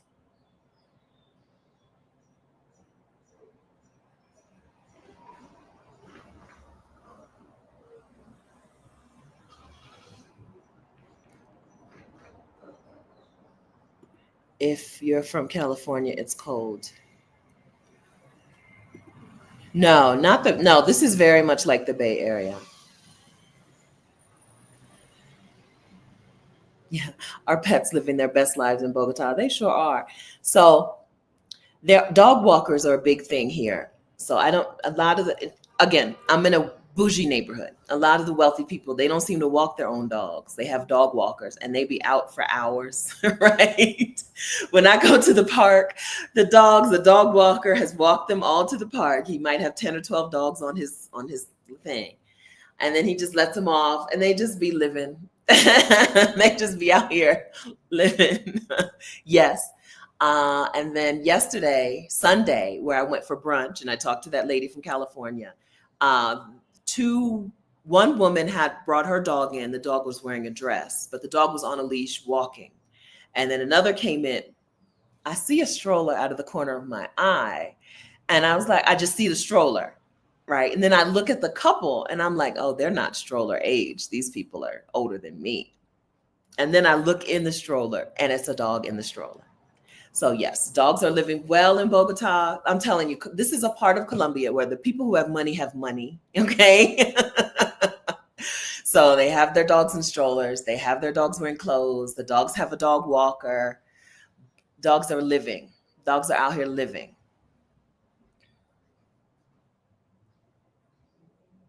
Okay. Terry says this elevation is the same as Vail, Colorado. I lived there. I tolerated that fine 8 years ago. Okay, good. Yeah, for me, it's just been a couple of extra days. It's not been a major problem. It just means for the first 2 days, I'm not walking, I'm not exercising, right? If I leave and go to the store, go to the little Carulla, I think it's called Carulla, is my favorite little grocery store. Go to the grocery store and go pick up some coffee. I'm coming back home, right? I'm not going out walking for an hour and a half my first few days here. That's the main difference. And then after that, I get used to it and then I can work out, be a little workout girl. Hey, Colette. Stephanie, I want to thank you for encouraging us to travel. Finally took my first international trip to South Africa. Wow. When was that? It was an emergency, but I have been bitten by the international bug. Oh, where did you go in South Africa? And even though it was an emergency, I guess you liked it if the bug got you. Okay, good. Oh, that's awesome. Do you know the process for creating your own business there? No. That is the next thing. Once I get this digital nomad visa, get this cedula and get an apartment, then I need to work on like long-term residency. Is it even possible? And is there an entrepreneurship visa, even though there's no freelancer pathway? Is there an entrepreneurship pathway, and then who qualifies? Clarice Mokamuzel did a session on Jamaica. Jamaica's residency process for people who are business owners is pretty smooth. And you don't, even though you're moving to Jamaica and starting a business, your business can be like an online thing. So entrepreneurship may be a pathway here in Colombia too, but I don't know. I don't know yet. I just know there's no freelancer thing. When I talked to the man, he's like, no freelancer. Do digital nomad and then just renew it. But I'll work on that next. Are the men tall and nice? They are taller than, I think the average height for men here, this is me guessing based on using my eyeballs. I would say the average height for men is about 5'8" or 5'9", because I'm hardly ever looking over men's heads. That's how I know Mexico. That's how I know that places have small people is when I go there, I'm looking over everybody's head. I'm only 5'9", right? In Mexico, I'm often, like when you line up at the airport, I can see over everyone. I can see all the way from the back of the line to the lady talking on the little mic. I can see everything, right? They're small in Mexico. They're taller here. I would say they're a little less tall than like Portugal, right? So in Portugal, I think the average height for men is 5'9". I think I've Googled that. Portugal and Curacao, right? Here, I would go with 5'8". There are plenty of tall men. In Mexico, if you see a tall man, he is not alone. Literally, this is not me making a joke. I have never seen a man over 6 feet tall in Mexico walking by himself. There is a woman walking with him. It's like a law. If you're a man over 6 feet tall in Mexico, your wife is on your arm. You're not allowed to leave the house without her. Here, I be seeing tall men out just living their lives. Right? I just ate at the restaurant. It's a Monday, right? Monday, and I got there at about 12:30, 1 o'clock in the afternoon. I had breakfast. I had waffles, but people were there eating lunch. And one table had two men. Neither one of them looked short, right? I can't say that they were tall, but neither one of them looked to be 5'4". Another table, a man by himself. Another table, a man by himself who was tall. The man behind me was tall. I saw him. So that's a thing. Because in Mexico, I'm not kidding. I'm not kidding. If you see a man 6 feet tall or taller in Mexico, his wife is on him. He is not allowed to leave the house solo. It's just a law. It's a law. It's a law of nature. Okay. So I don't see that here. In the building I stayed in before I went to Mexico, one day I walked out of my elevator, and the woman who's working behind the desk she catches a little dog, and then a man came in the door. That man had to be 6'3" and about my age. And so then they're panicked and they're doing something. I'm minding my business at first, but then he goes, puts the leash on the dog in the most awkward way, like he's never put a leash on a dog before, and then ties the dog up to a thing. Like you could see the weight room, the fitness room in the building. I could see it. It's behind glass. And and then he goes back outside, and the dog pulls his head out of the thing. And so I go back in there to calm the dog down. And then the man came in and talked to me. And we finally switched to English after I struggled through Spanish. And he had to be 6'3". And he was like, oh, I said, let me help you with this. I'm a dog walker in the United States, right? I'm a pet sitter and a dog walker. And he thought that was the most amazing thing. And I helped him. He had just adopted his dog the day before. He was not quite comfortable with putting the leash on. And I helped him tighten the harness so the dog doesn't keep pulling out. And he was so surprised that the dog was got afraid outside and ran back in the door and all of this. So I talked to him for a good little while. Then I see him 2 or 3 days later in the elevator, and I'm bringing my delivery upstairs. And it's from this Asian restaurant called Ko. And he's like, I love that restaurant. That's a great restaurant. Let me tell you 2 other Asian restaurants you should try. I'm like, I've never had a conversation with a tall man in Mexico. They're not allowed to talk to single women. They're not allowed to leave the house alone. In Colombia, they just be talking to you. So that's a thing. That's a thing. Yeah, the Yarboroughs like Cuenca. Yeah, I think Cuenca is probably a better choice, having not been there, than Manta, Ecuador. Oh, San Miguel. So another choice for a place that is 75 to 80 degrees all year long and safe. San Miguel de Allende, Mexico. Thank you. All right.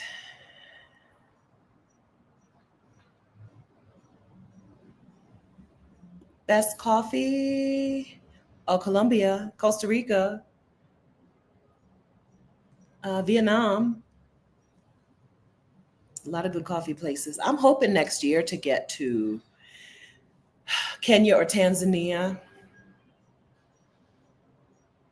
Maybe in June. Maybe for an Exodus meetup.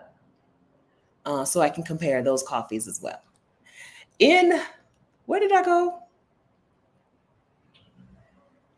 I didn't have good coffee in, what's that place I went to in Africa? Mauritius. I didn't have good coffee in Mauritius, but I wasn't close enough to the coffee lands, right? It was too far from Kenya and Tanzania. So I'd like to try those out in June, perhaps next year, perhaps for an Exodus Summit meetup. So get your money together because that's going to be an expensive flight and you're going to want to stay for a long time. That's possibly what will be next.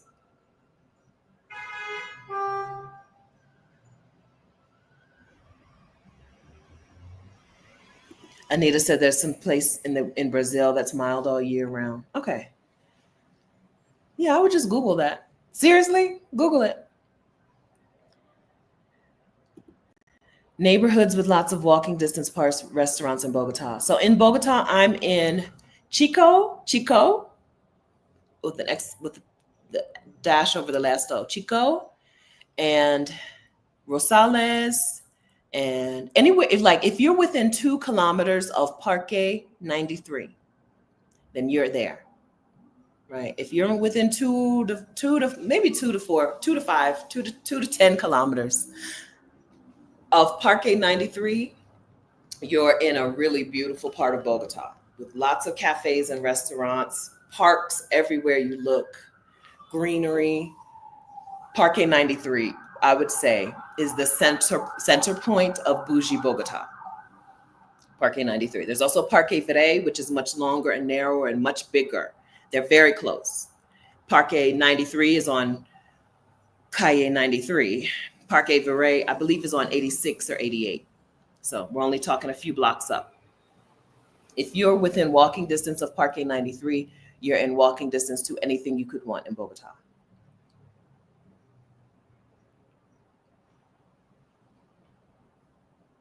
Do I have any concern traveling to the US at this time? Yeah. Well, part of it is just not wanting to spend money in the United States. I believe your money is your vote, right? Your money is your voice. And I just don't want to spend money in the United States. Me flying in personally, I don't feel any concern, right? Yet. So I don't feel any concern about flying into the United States. Right now, they're concerned with brown people. They haven't yet I don't think they've yet turned on black people in terms of kidnapping you and sending you to El Salvador, right? They're sending the brown people to El Salvador. And if I was a brown person, even if I had a US passport, I would think 2, 3, 10 times before I flew into the United States. But I am concerned with the lack of air traffic controllers. I am concerned with safety, actual safety, in a way that I don't know. I don't want to have to keep going back, but I just have things that I have to keep going back for. My dad's 80th birthday is in August, and I really want to go. I asked him if we could just meet somewhere in the Caribbean, and he said he'll think about it, which means no. Yeah, I have concerns about traveling to the US. I don't want, but more than anything, even more of a concern to me than than flying in the US, which is a concern. I won't feel good about flying in the US. But even more of a concern than that is just not wanting to spend money in the United States, not wanting my money to go to those people. But I am going to go back for my dad's birthday unless he will meet me somewhere else. After that, I don't know when. Some things that I want to do might require me to go.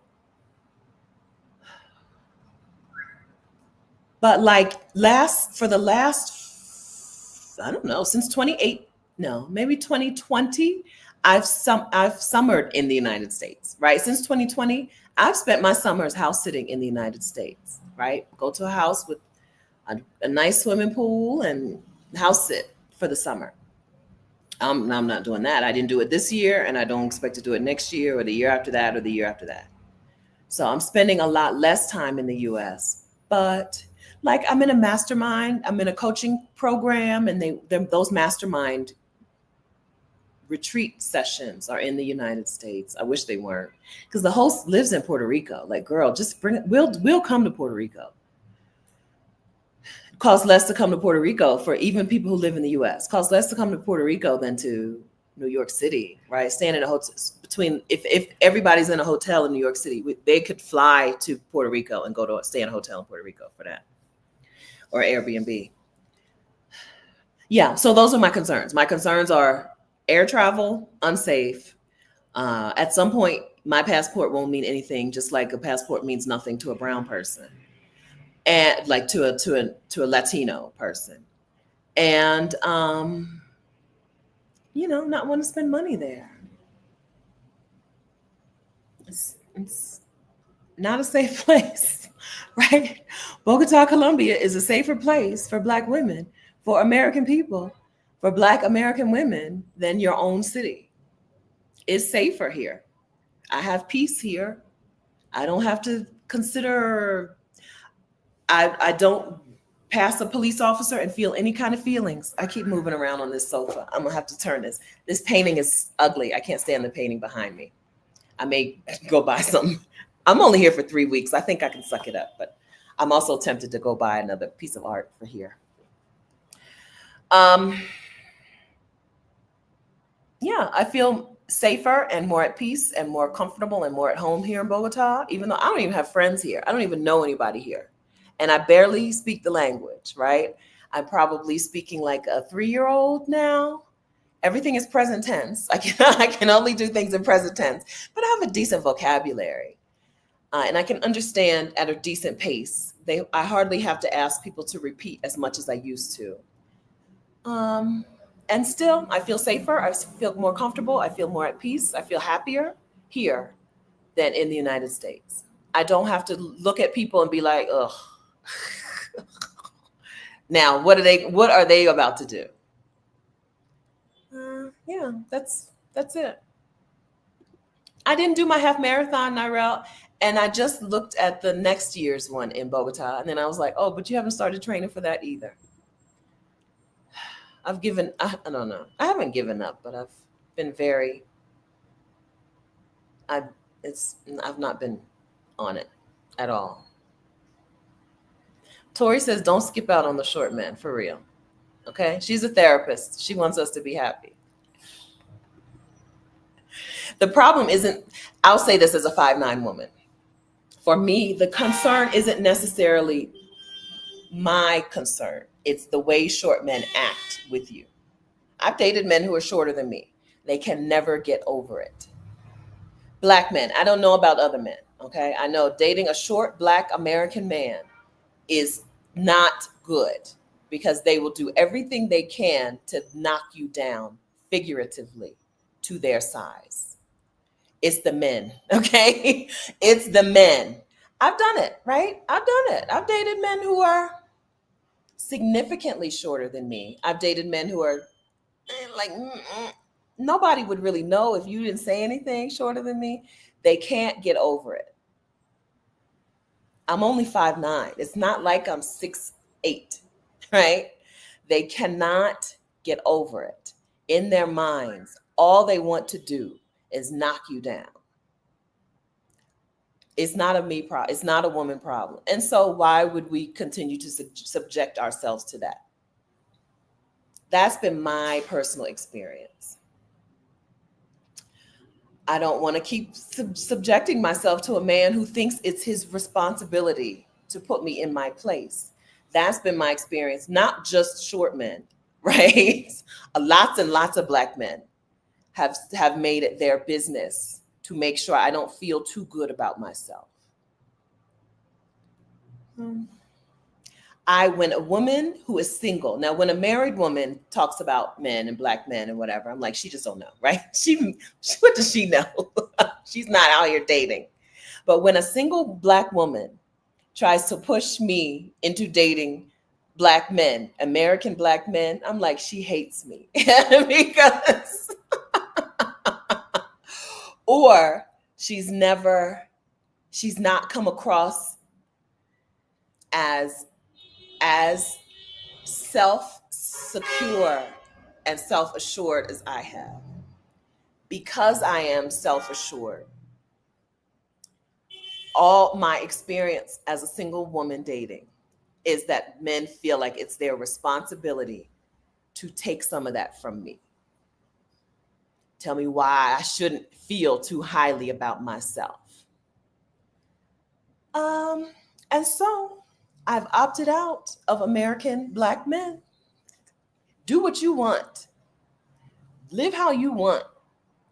I personally don't want to be in a relationship with somebody who finds that his form of entertainment. Different women have different experiences. I am this color, I am this size, right? But I I don't know, when I hear a Black woman who is single promoting Black men as a dating option, I'm like, two things. One of these things is true. Either she hates me and hates Black women and wants us to suffer, right? Or or she just is a different kind of Black woman. There is a kind of Black women that Black men, maybe she's super light skinned, right? A super light skinned woman, she can be self assured, and Black men will still fall at her feet. And they may still, but they're probably still going to do all the work they can to knock her down a peg or two. But at least in the beginning, they will fall down, fall around her ankles. Or she's just what they call male centered, which I've decided I'm just going to call patriarchal, right? She is patriarchy focused. And she sincerely thinks that women are beneath men. And, you're going to have a different dating experience. I'm not talking about married Black women. Married Black women just don't know. Married Black women just don't know what it's like. You don't know. If you haven't dated in the last 15 years, you don't know what it's like. So I'm not going to tell women this is not, so we started on this with the thing about don't disregard short men. This is not in response to that. It just makes me think about this. Okay. This is not in response to that. Tori been married forever. She don't know. She don't know. Okay. She don't know. But I think I've said what I had to say. I can't imagine a confident, self-loving Black woman telling Black women to date Black men. Not American Black men, not today. They haven't done the work that we've done. So Dr. Joy even said it. Dr. Joy Harden Bradford, who is Therapy for Black Girls, she even said it in Exodus Summit. When I asked her specifically, why are men so awful? She said, Black men haven't done the work. They haven't done the healing work that we've done. We've had the same situation, right? We've grown up under this, been raised under the same system. We Black women have decided to work on healing, work on community, work on relationship. Black men have decided that they want to work on becoming patriarchal white men, right? It's not our fault. It's not our problem to fix. And we don't need to feel bad about saying, y'all on your own. Do what you want. Y'all white women can have them. Take them. Even white women are turning their backs on Black men now. Even white women are like, wait a minute. There's a problem here. Mara says it's spiritual. It's deep. I know it's deep. It's not surface level. It's deep. But it's real. Bayesian Brit, not just American Black men, UK, Caribbean. Yeah, right. So I know what I know. You know what you know. You know the men you know. I know. You never hear. That's why you don't hear these conversations with Black women that are like, here's how we do better by Black men. Not by Black women with some sense, right? The Black women who are having those conversations are Black women who don't have some sense. Okay. Okay. I feel okay with saying that. There are Black women who are very patriarchy focused. All they want to do is keep things the way that they are. They don't think we deserve any better. They don't. There are Black women who don't know how amazing Black women are. There are Black women who don't know that we're the best people, right? There are Black women who don't know that we are as close to, Mocha Moselle says Black women are more closely connected to the divine. And every conversation and every engagement that I have with Black women confirms and affirms that over and over and over and over and over and over again. But there are Black women who don't know that, or for some reason don't like that, and they're on the wrong side, right? You don't want to listen to them. You don't want to listen to them.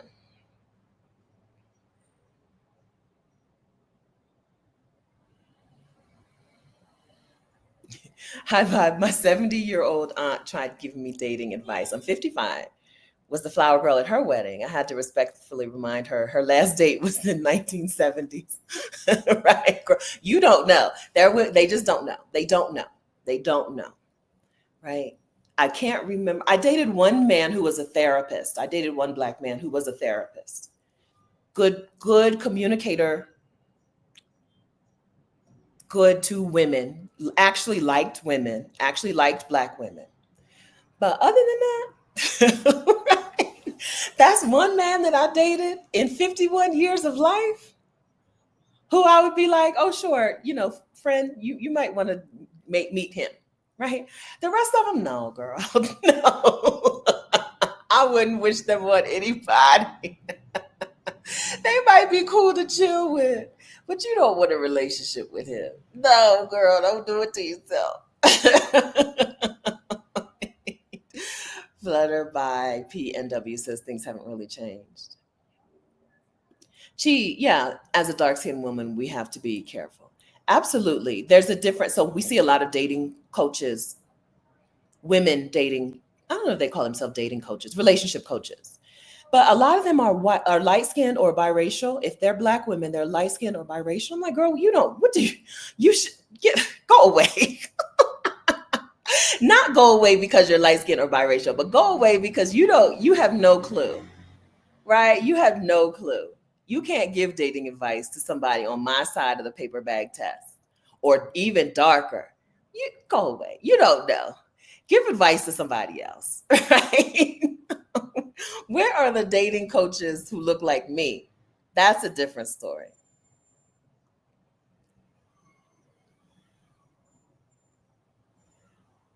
Sarah says also Central American men. Yeah. All right. So that's a whole week. We done transferred topics. Hi, Rashni, it's Glamazini. This is literally happening right now on TikTok. Black men are talking to other black men. Some are healing, others are patriarchal as fuck. I'm observing. Yeah. Until the healed and healing black men step forward, y'all can have them. Y'all can have them. Y'all can have them. We're the best people. I feel for black women who don't have relationship, friendship, kinship with other black women. Because man, you're missing out. Because we are the best people. I've been around the world. I haven't seen the whole world, but I've been all around the world. We are the best people. Always. Everywhere. And so when you come across a black woman who doesn't know that, doesn't believe that, doesn't live that out, I don't want anything to do with her either. I don't want anything to do with her either. Erica says the best black men are in the spiritual community. What do you mean by the spiritual community?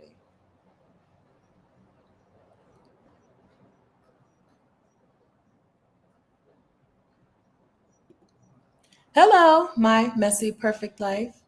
Hello, hello. Hey, Ice Coco. I don't know what I said at that particular point, but it must have been good. Whatever I said, I'm a little bit behind in the chat, but it must have been good. Yeah, it's different. Don't be dark skinned and fat. Men hate when you like yourself. Dark skinned and fat? And you have the nerve to have high self-esteem, high standards? I have a nerve to have a joy about yourself, a peace. They hate it. They hate it. I'm talking about dating. My dad is awesome, as you can tell by me being such a secure woman.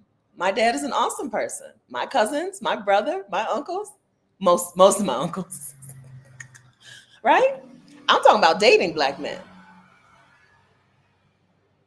I got a great dad, which I think you can tell by the fact that I'm pretty secure and pretty at peace and don't feel like I need to prove myself. I think a lot of that is from me having a dad who is a wonderful person, who really likes me as a person, right?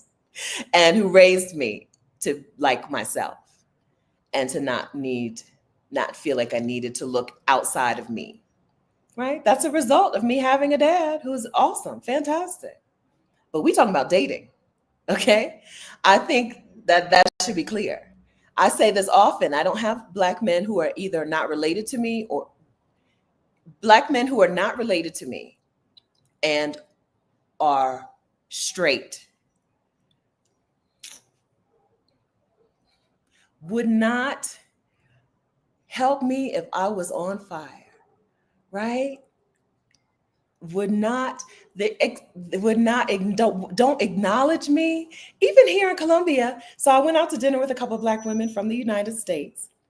We happened to in the restaurant be passed by a black man and a white woman who were clearly American. When you leave the United States, you can tell the Americans. And she was happy to hear us speaking English and having a good time. She wanted to stop and say goodbye, say hello to us. He wouldn't let her. He wouldn't let her talk to us. We don't acknowledge the darkies. Keep going. I'm telling you over and over and over and over again. That is my experience. Oh, see, SE Divine Diva. They're not better to light-skinned women either. I know what I was saying is in the beginning, there's at least an initial acknowledgement. But I know that. If you're a woman who feels good about herself, like even white women, they're not even good to white women. As much effort as they put into getting white women, they're not good to them, right? I'm not here to say that you have it easier. I'm just saying it's different. There's a different experience, a different a different pathway to the same end. They need to work on themselves and they need to heal themselves. They need community and connection. They need all of the things that we have, but they don't want to engage with it in us. They want to tear us down for having it. That's black men. That's white women. White women are so jealous of the friendship and kinship and connection that black women feel among ourselves. They're so jealous of it because white women don't have that. Not even their moms like them, right? They're competitive and hateful and hate-filled. And when they see black women, even stranger black women who feel a connection with each other, they are crazy jealous of that. But instead of trying to incorporate that in their own lives, instead what they want is to take it from us. Y'all saw the movie Sinners. I didn't make this up. Yeah, Kat. Hey, Kat. Hi. How are you? I need to send you a message. Hi. Did y'all move? Yes. Black men will pursue us light-skinned women like we're part of the come up. It's exhausting. Absolutely. And then still not treat you right. Right. I know that. Right. Yes. I know that. Jay says, and be over 35 and confident and have standards. They hate it. They hate it. There's a thing that so there is healing work to be done.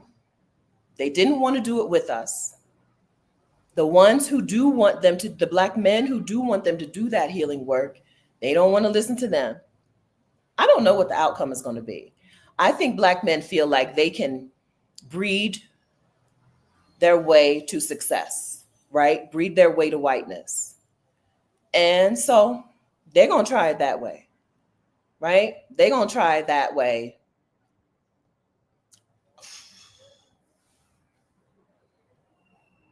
I don't know what the outcome is going to be. How many more generations before is over, right? Before blackness does not exist in the United States? Not many.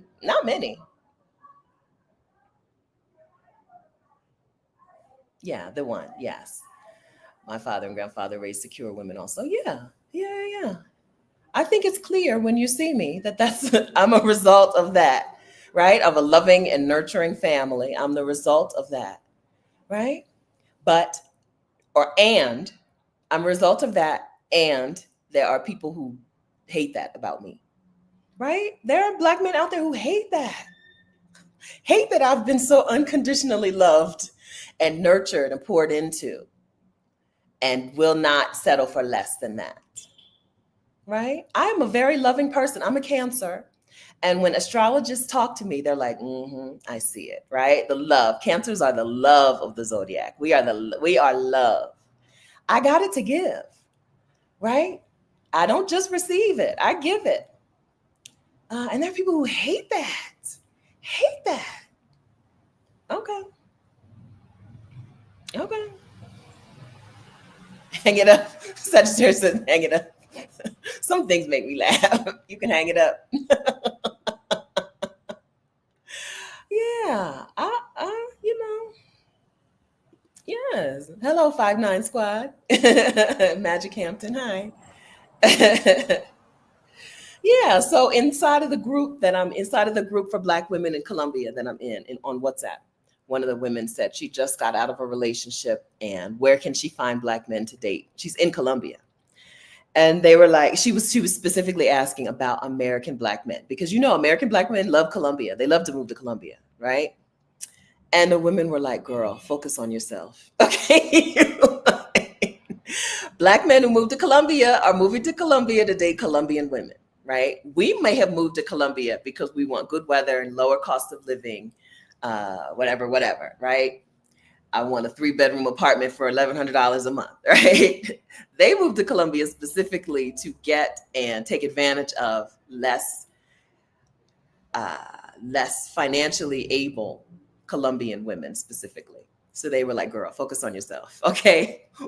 That's specifically what she said. One of the women was like, nowhere. That's why we focus on ourselves. Okay. Live your life. Enjoy your life. I'm not here to tell anybody to give up on dating. If you feel as strongly about having a husband or a partner as I feel about having children, I'm not here to tell you to give up on it, right? I'm not giving up on children and I'm about to be 51, right? I'm not here to tell you to give up on it. I'm just telling you, maybe open up to other possibilities. Simone says she was told she not being fat was her saving grace. I don't know if there is such a thing as a saving grace when you get down to it, because when you get down to it, it's not the outward, it's the inward that they're jealous of and angry about and don't know how to process that. Instead of saying, you so confident, you are so loving, you are so this or so that, I want to be more like that. They're like, you remind me of everything I feel like I don't deserve and I shouldn't be. And I'm going to take that feeling from you. That's been my experience. I don't know about y'all.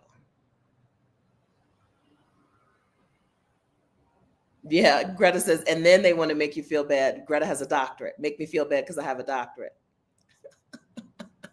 Right.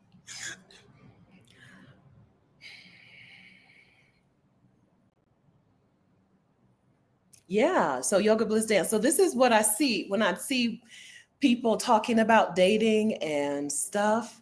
Even on those shows, I don't watch those shows all that much. I watch clips of like Love Island and whatever. I watch clips. I hardly watch I don't watch the season. I don't watch a full episode, but I do watch the shows. And I'm like, how many times do Black men have to tell y'all that they don't want to date Black women before y'all stop subjecting Black women to trying to date these men, to setting them up with these men, right? Yoga Bliss Dan said, I had a white friend try to set me up with a Black guy who she noticed seemed too eager to date her because she was white. Yeah, so I enjoy some of those clips from some of those shows because sometimes they're just funny and fun and whatever, but not when it comes to the Black women. Because like, how many times do Black men have to tell y'all point blank that they don't want to date Black women before y'all stop trying to match them with Black women? Now she's got to pay the price. Oh, Pam said she was cussed out by a gay man yesterday. I was so shocked. What happened, Pam? What happened?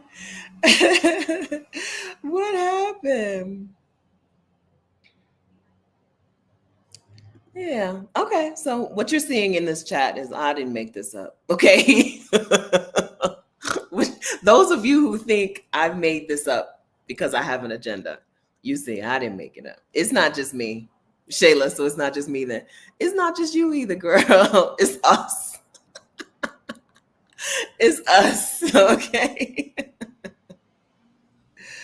Yeah, it's not just you. It's not just me. They need it, but they won't accept it. They won't accept it, right? Therapy will do wonders for them. I asked Dr. Joy, why are men so terrible?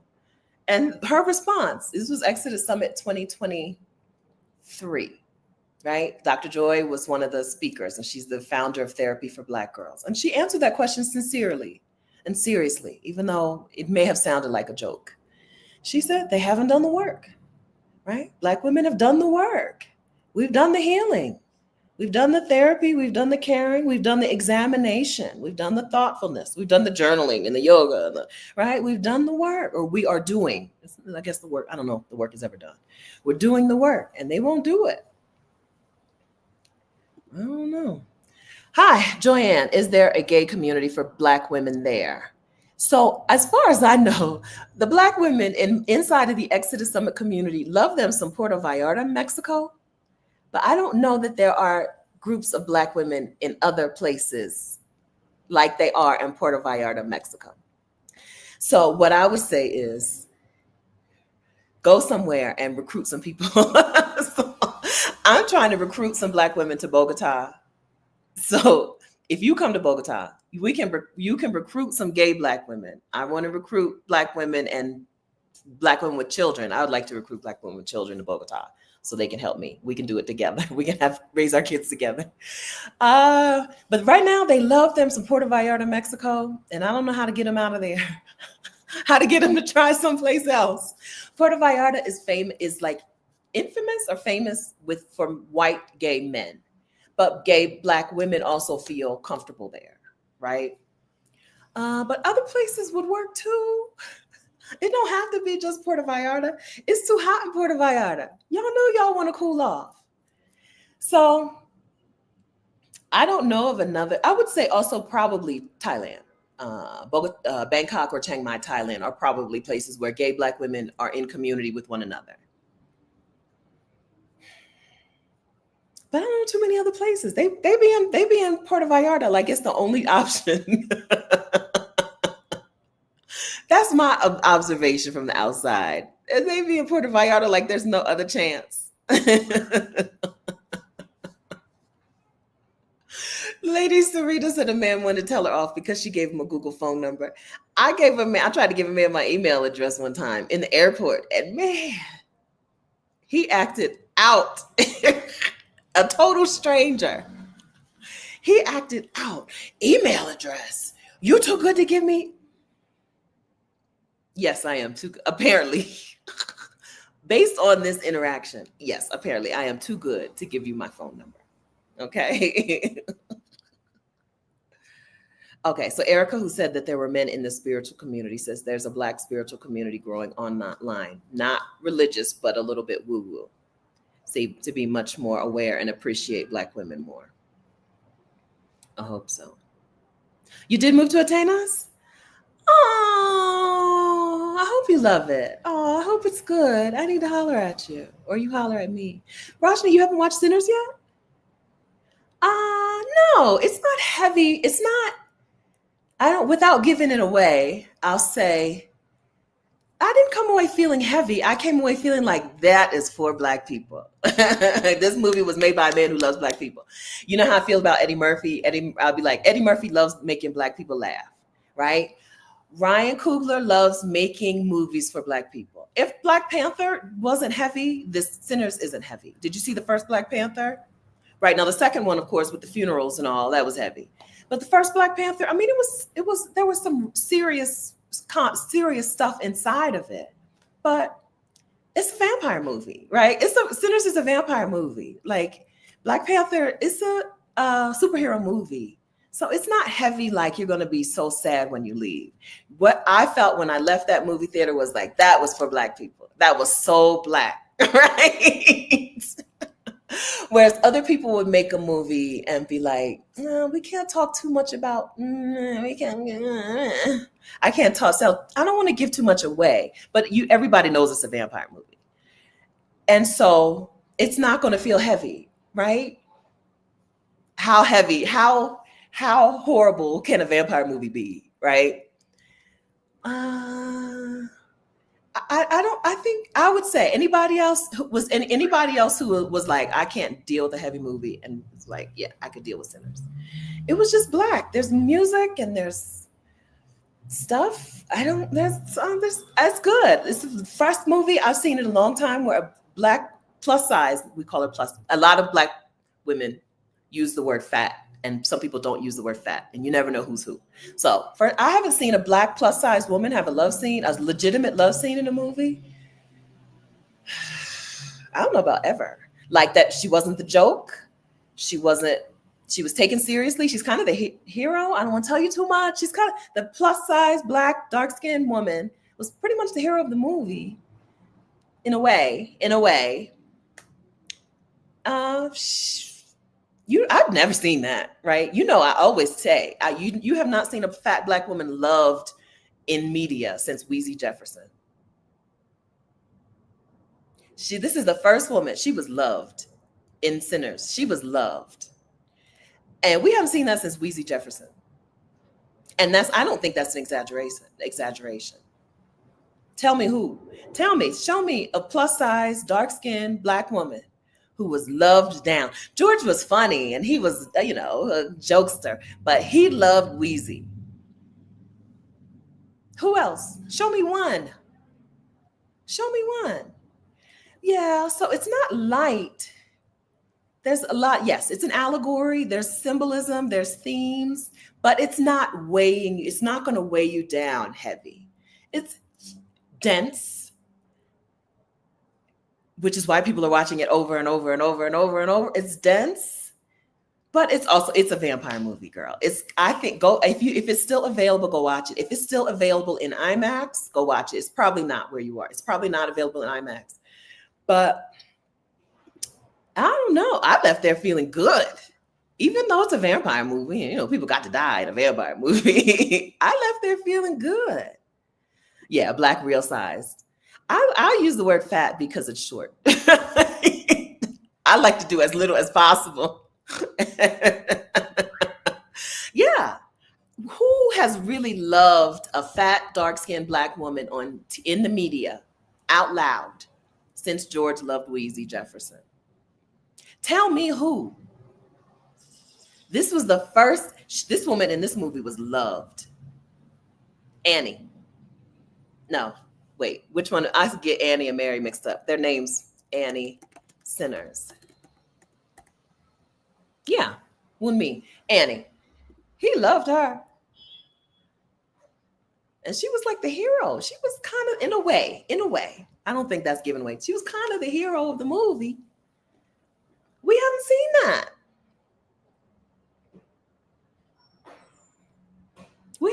that. So I hope you go see it, Rashni. If not, it'll be on whatchamacallit soon. One day when you're in a wonderful headspace, it'll be on Netflix soon because the Kiki's movie is on Netflix. Kiki and SZA's movie, the comedy, which I missed. I was going to try and go see it when I was somewhere and I couldn't, I guess when I was in the US. Oh, that April. Yeah, I was in the US in April and I didn't get a chance to go to the movie theater to watch it. And it's already on Netflix.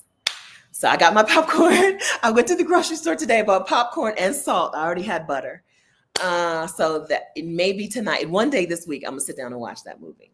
I heard it was hilarious, like fun times. I love movies for Black people where we're not trying to explain things to other people. Okay. And she was gorgeous. I'm talking about, I did not leave that movie feeling bad. Even though, people got to die in a vampire movie. People gonna die. But I don't know. I didn't feel bad.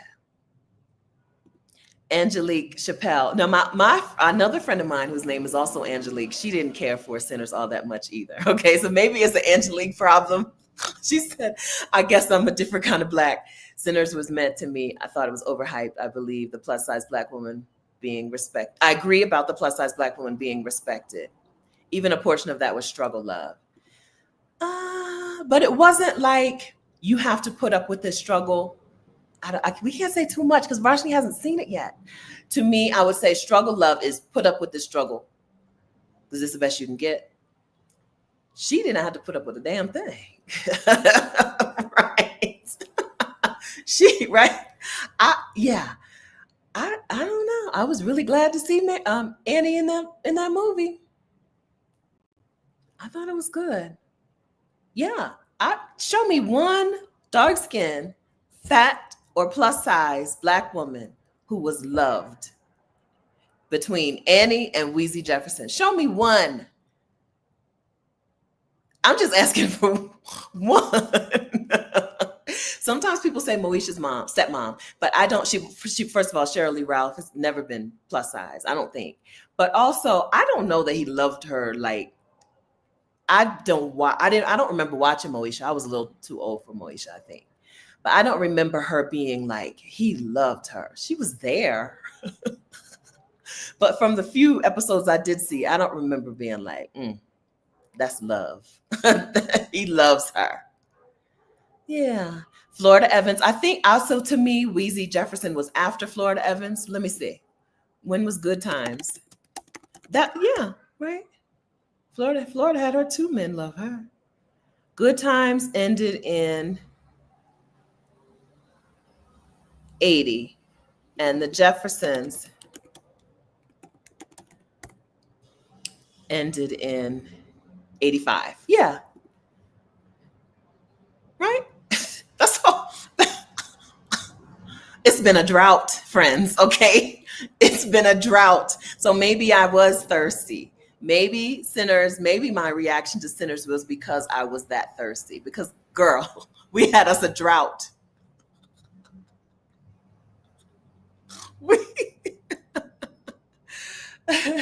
Yeah, Black Butterfly says, is Tiffany? She says, I thought it was going to be heavy too. Turned out I loved it. Yeah, I would say it's a vampire movie, right? How heavy? How it's good. It's good. Yeah, I think you're gonna love it. Where did no Sakara says Jill Scott, but where have we seen Jill Scott loved? What media? Tell me a movie or a TV show that I'm missing.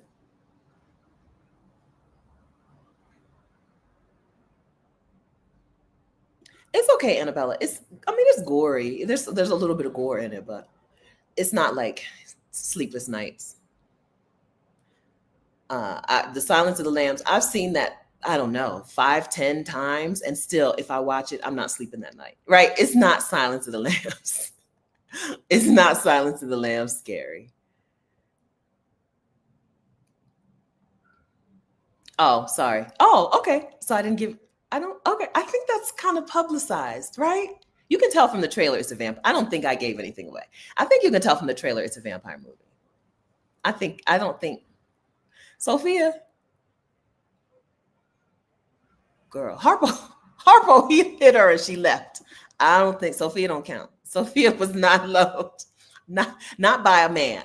So Sophia was loved by the women in her community, absolutely.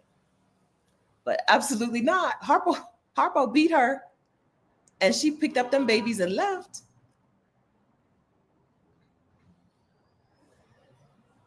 Oh, okay. Queen Latifah. So Queen Latifah has a few. Okay. Queen Latifah living. No, I said dark skin. Y'all are playing me. Don't play with me. I did say dark skin. I said fat, dark skin, Black woman. Yeah. Okay. All right. So we've gone to, this is topic number 6, I believe, of this live stream. So I guess it's time to close it out. The sun has gone down right in my face. The sun has gone down. So what's your question, Vanessa? What's your question? I use a third-party app called StreamYard. I don't see the whole actual chat. I see most of it, but it doesn't show me every single message. So ask me again. If you type it again while we're here, maybe I'll see it. Yeah, because she didn't like it either. She didn't like it either. Yeah, Florida Evans was before, or like Florida, the end of Good Times was before the end of the Jeffersons. I tried my hardest with no spoilers. I tried my hardest. Yeah, but she was before Wheezy. I'm asking for in between. She did. I heard that she did such a wonderful job. I can't wait to see it. I can't wait to watch the movie. I can't wait. I can't wait. Yeah. So Tori, this is so talking about Annie's love being a struggle love. Tori says the struggle was a circumstance, not a feature. Yeah, I think that's a wonderful way to put it. When I think of, I know, words have meanings, but to me, struggle or terms have meanings. To me, struggle love is like, take this. Just the best you're going to get, right? Instead of life is hard and life has its ups and downs, but we in this, we in it. I think that's my, uh, that was my thing. That's how I would distinguish this. Is not a struggle love movie. Okay, Harry on Family Matters. Did we ever see that he loved her, or was she just there? She was just a woman? Maybe. It's been a long time. So maybe Harriet Winslow goes in this category. I don't remember. She was the mom. She was there. But I don't remember their relationship being like they together. Right? I don't remember them being together. I mean, you know what I mean? Loved. I don't know. Okay, waiting to exhale. No, she went on a date with that man, but that wasn't love. She went on a date with him when he moved in. Unless I'm missing waiting to exhale. They dated, but no, I don't. Waiting to exhale doesn't count. You going on a date with somebody. I'm talking about loved. And Kim Cole's not dark skinned. A lot of the examples that you're putting in the chat are not dark skinned women, which is the point. Which is the point. Right? Which is the point. Right? And no, not why did I get no, absolutely not. Absolutely not. Absolutely not. Okay. All right. So I think we covered our 8 conversations thoroughly. Anything, any loose ends? Any loose ends? I don't think there's any loose ends. Okay. No, just got definitely not a dark skinned woman. Come on, y'all. That's kind of the point. The point that the women that you're naming are not on my side of the paper bag test. It's like, it's the point, right? It's the point. Okay. All right, all right, all right. Let me get to the end because I asked you to ask another question, but frankly, I don't remember whose name I said to ask me a question. I said, type in your question again and I'll get to it. And I'm scrolling and I don't remember whose name it was. So if you did, Sean said, just stop. Wheezy is the last one, right? Definitely not Claire Huxtable. Y'all are letting the point. Some of you are not getting the point on purpose. I feel like some of you are not understanding on purpose that we have not seen a fat, black, dark-skinned woman be really loved in the media. Not just there. We've seen fat, black women, dark-skinned women. They've been there. But when was the last time we saw somebody really, really loved, right? We see Davine Joy in a lot of movies. We've seen, but okay, it's confirmed. Okay, the last one was Weezy Jefferson. Okay, I think some of you are pretending to not understand. Okay.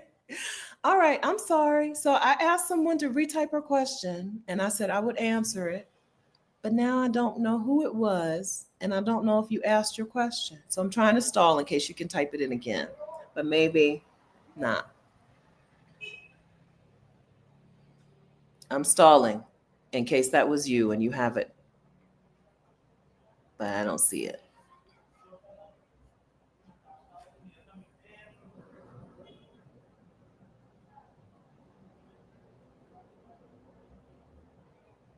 I'm talking about, I don't know what you're talking about. I don't mean loved by Black women. I mean loved by a man, right? Where this is a conversation. You may have jumped into the conversation later. At some point, we start talking about dating. Okay, so I'm talking about by a man. I don't mean to love Black women, love Black women. Black women will take good care of Black women. We also talked about that in this conversation. I'm just mentioning one of the things that has made the movie Sinners so effectual, that has gotten to us in a good way. But she's not dark skinned. Don't play. Come on, stop playing me. I'm talking about a dark skin. Y'all know. It doesn't matter if she's light skinned or not. We're talking about dark skinned women. There are times when I don't even qualify as a dark skinned woman, but having just spent some time in Mexico, I'm on the team. Right. So I think some of you are willfully ignoring or just intentionally misunderstanding my point. And I don't know, what is that about? What is there to gain? What is there to gain from misunderstanding and trying to disprove my point? Like, what is there to get? What's the point of saying, no, Jill Scott was loved in that movie? When I'm saying I don't know of a fat, dark-skinned Black woman who was loved, shown in a loving relationship with a man since Weezy Jefferson. Why are you working so hard to disprove my point by bringing up people who are either not fat or not dark-skinned or not loved? Right? Why would you work so hard? Is it trying to keep hope alive? Okay, Erica. Okay, Erica says trying to keep hope alive. Okay. If you're naming a Tyler Perry project, I probably haven't seen it. So maybe it's Tyler Perry's the only one. And are they loved? Because Tyler Perry don't seem to understand love. So I don't know that a Tyler Perry project could even qualify based on the fact that he does not seem to love Black women. He does not think that we are deserving of love. He doesn't seem to think that unless I'm missing things. I'm not blocking anybody on this conversation, but I just don't know why you're trying so hard to disprove it with things that I obviously don't fit. Just because Retta is in a show doesn't mean that this is an example of a Black, dark-skinned, fat woman being loved out loud by a man. Just because you got a man, or just because you're on the show, maybe some of you don't know. Maybe I haven't clearly Anjanou Ellis Taylor is not fat. You're playing me. Y'all are playing me. Okay, you're just playing me. Anjanou. Okay, it's just okay. Jill Scott videos. Now, Minnie, I will block you for this, okay? Because Jill Scott videos.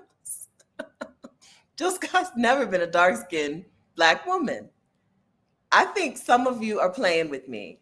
Others of you are willfully trying to make it seem like Black, fat, dark-skinned women get all the shine in the world. I don't know why you would do that. I don't know why you would try to disprove this so eagerly when it's just the truth. It's just the truth.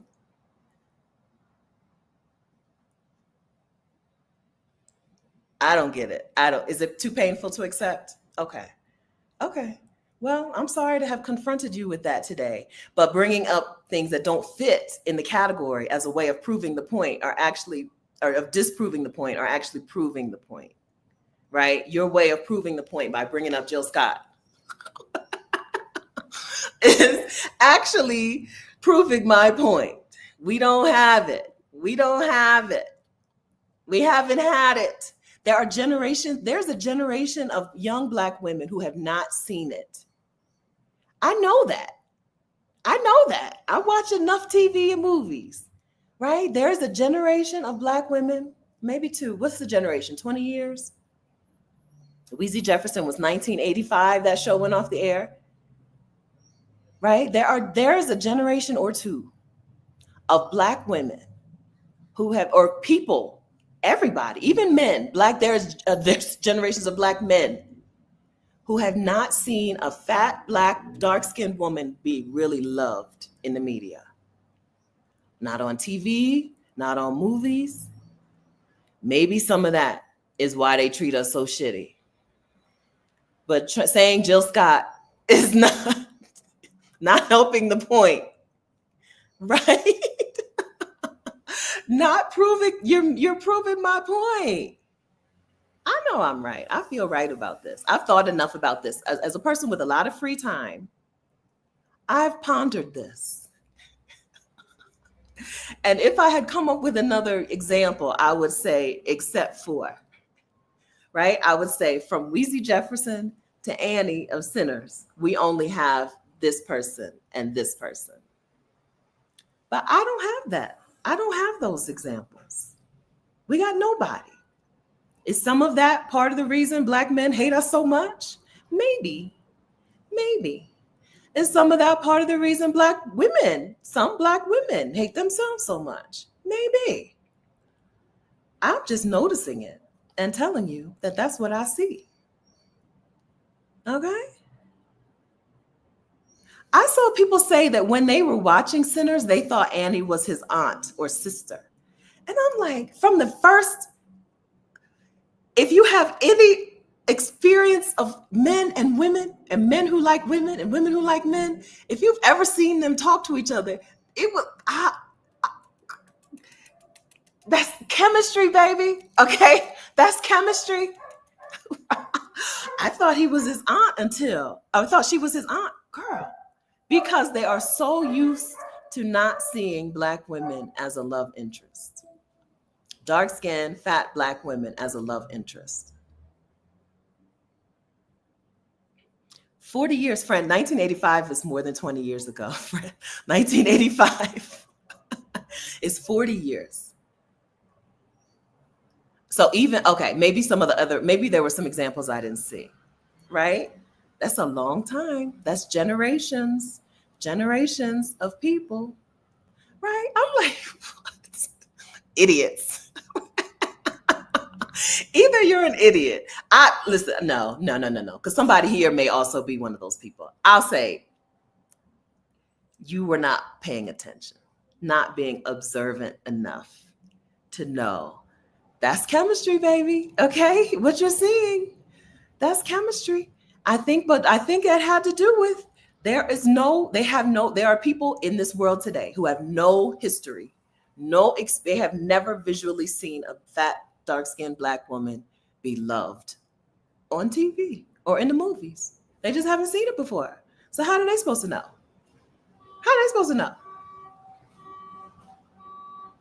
Okay. All right, listen, I got to go. I got to warm up my dinner, do some things.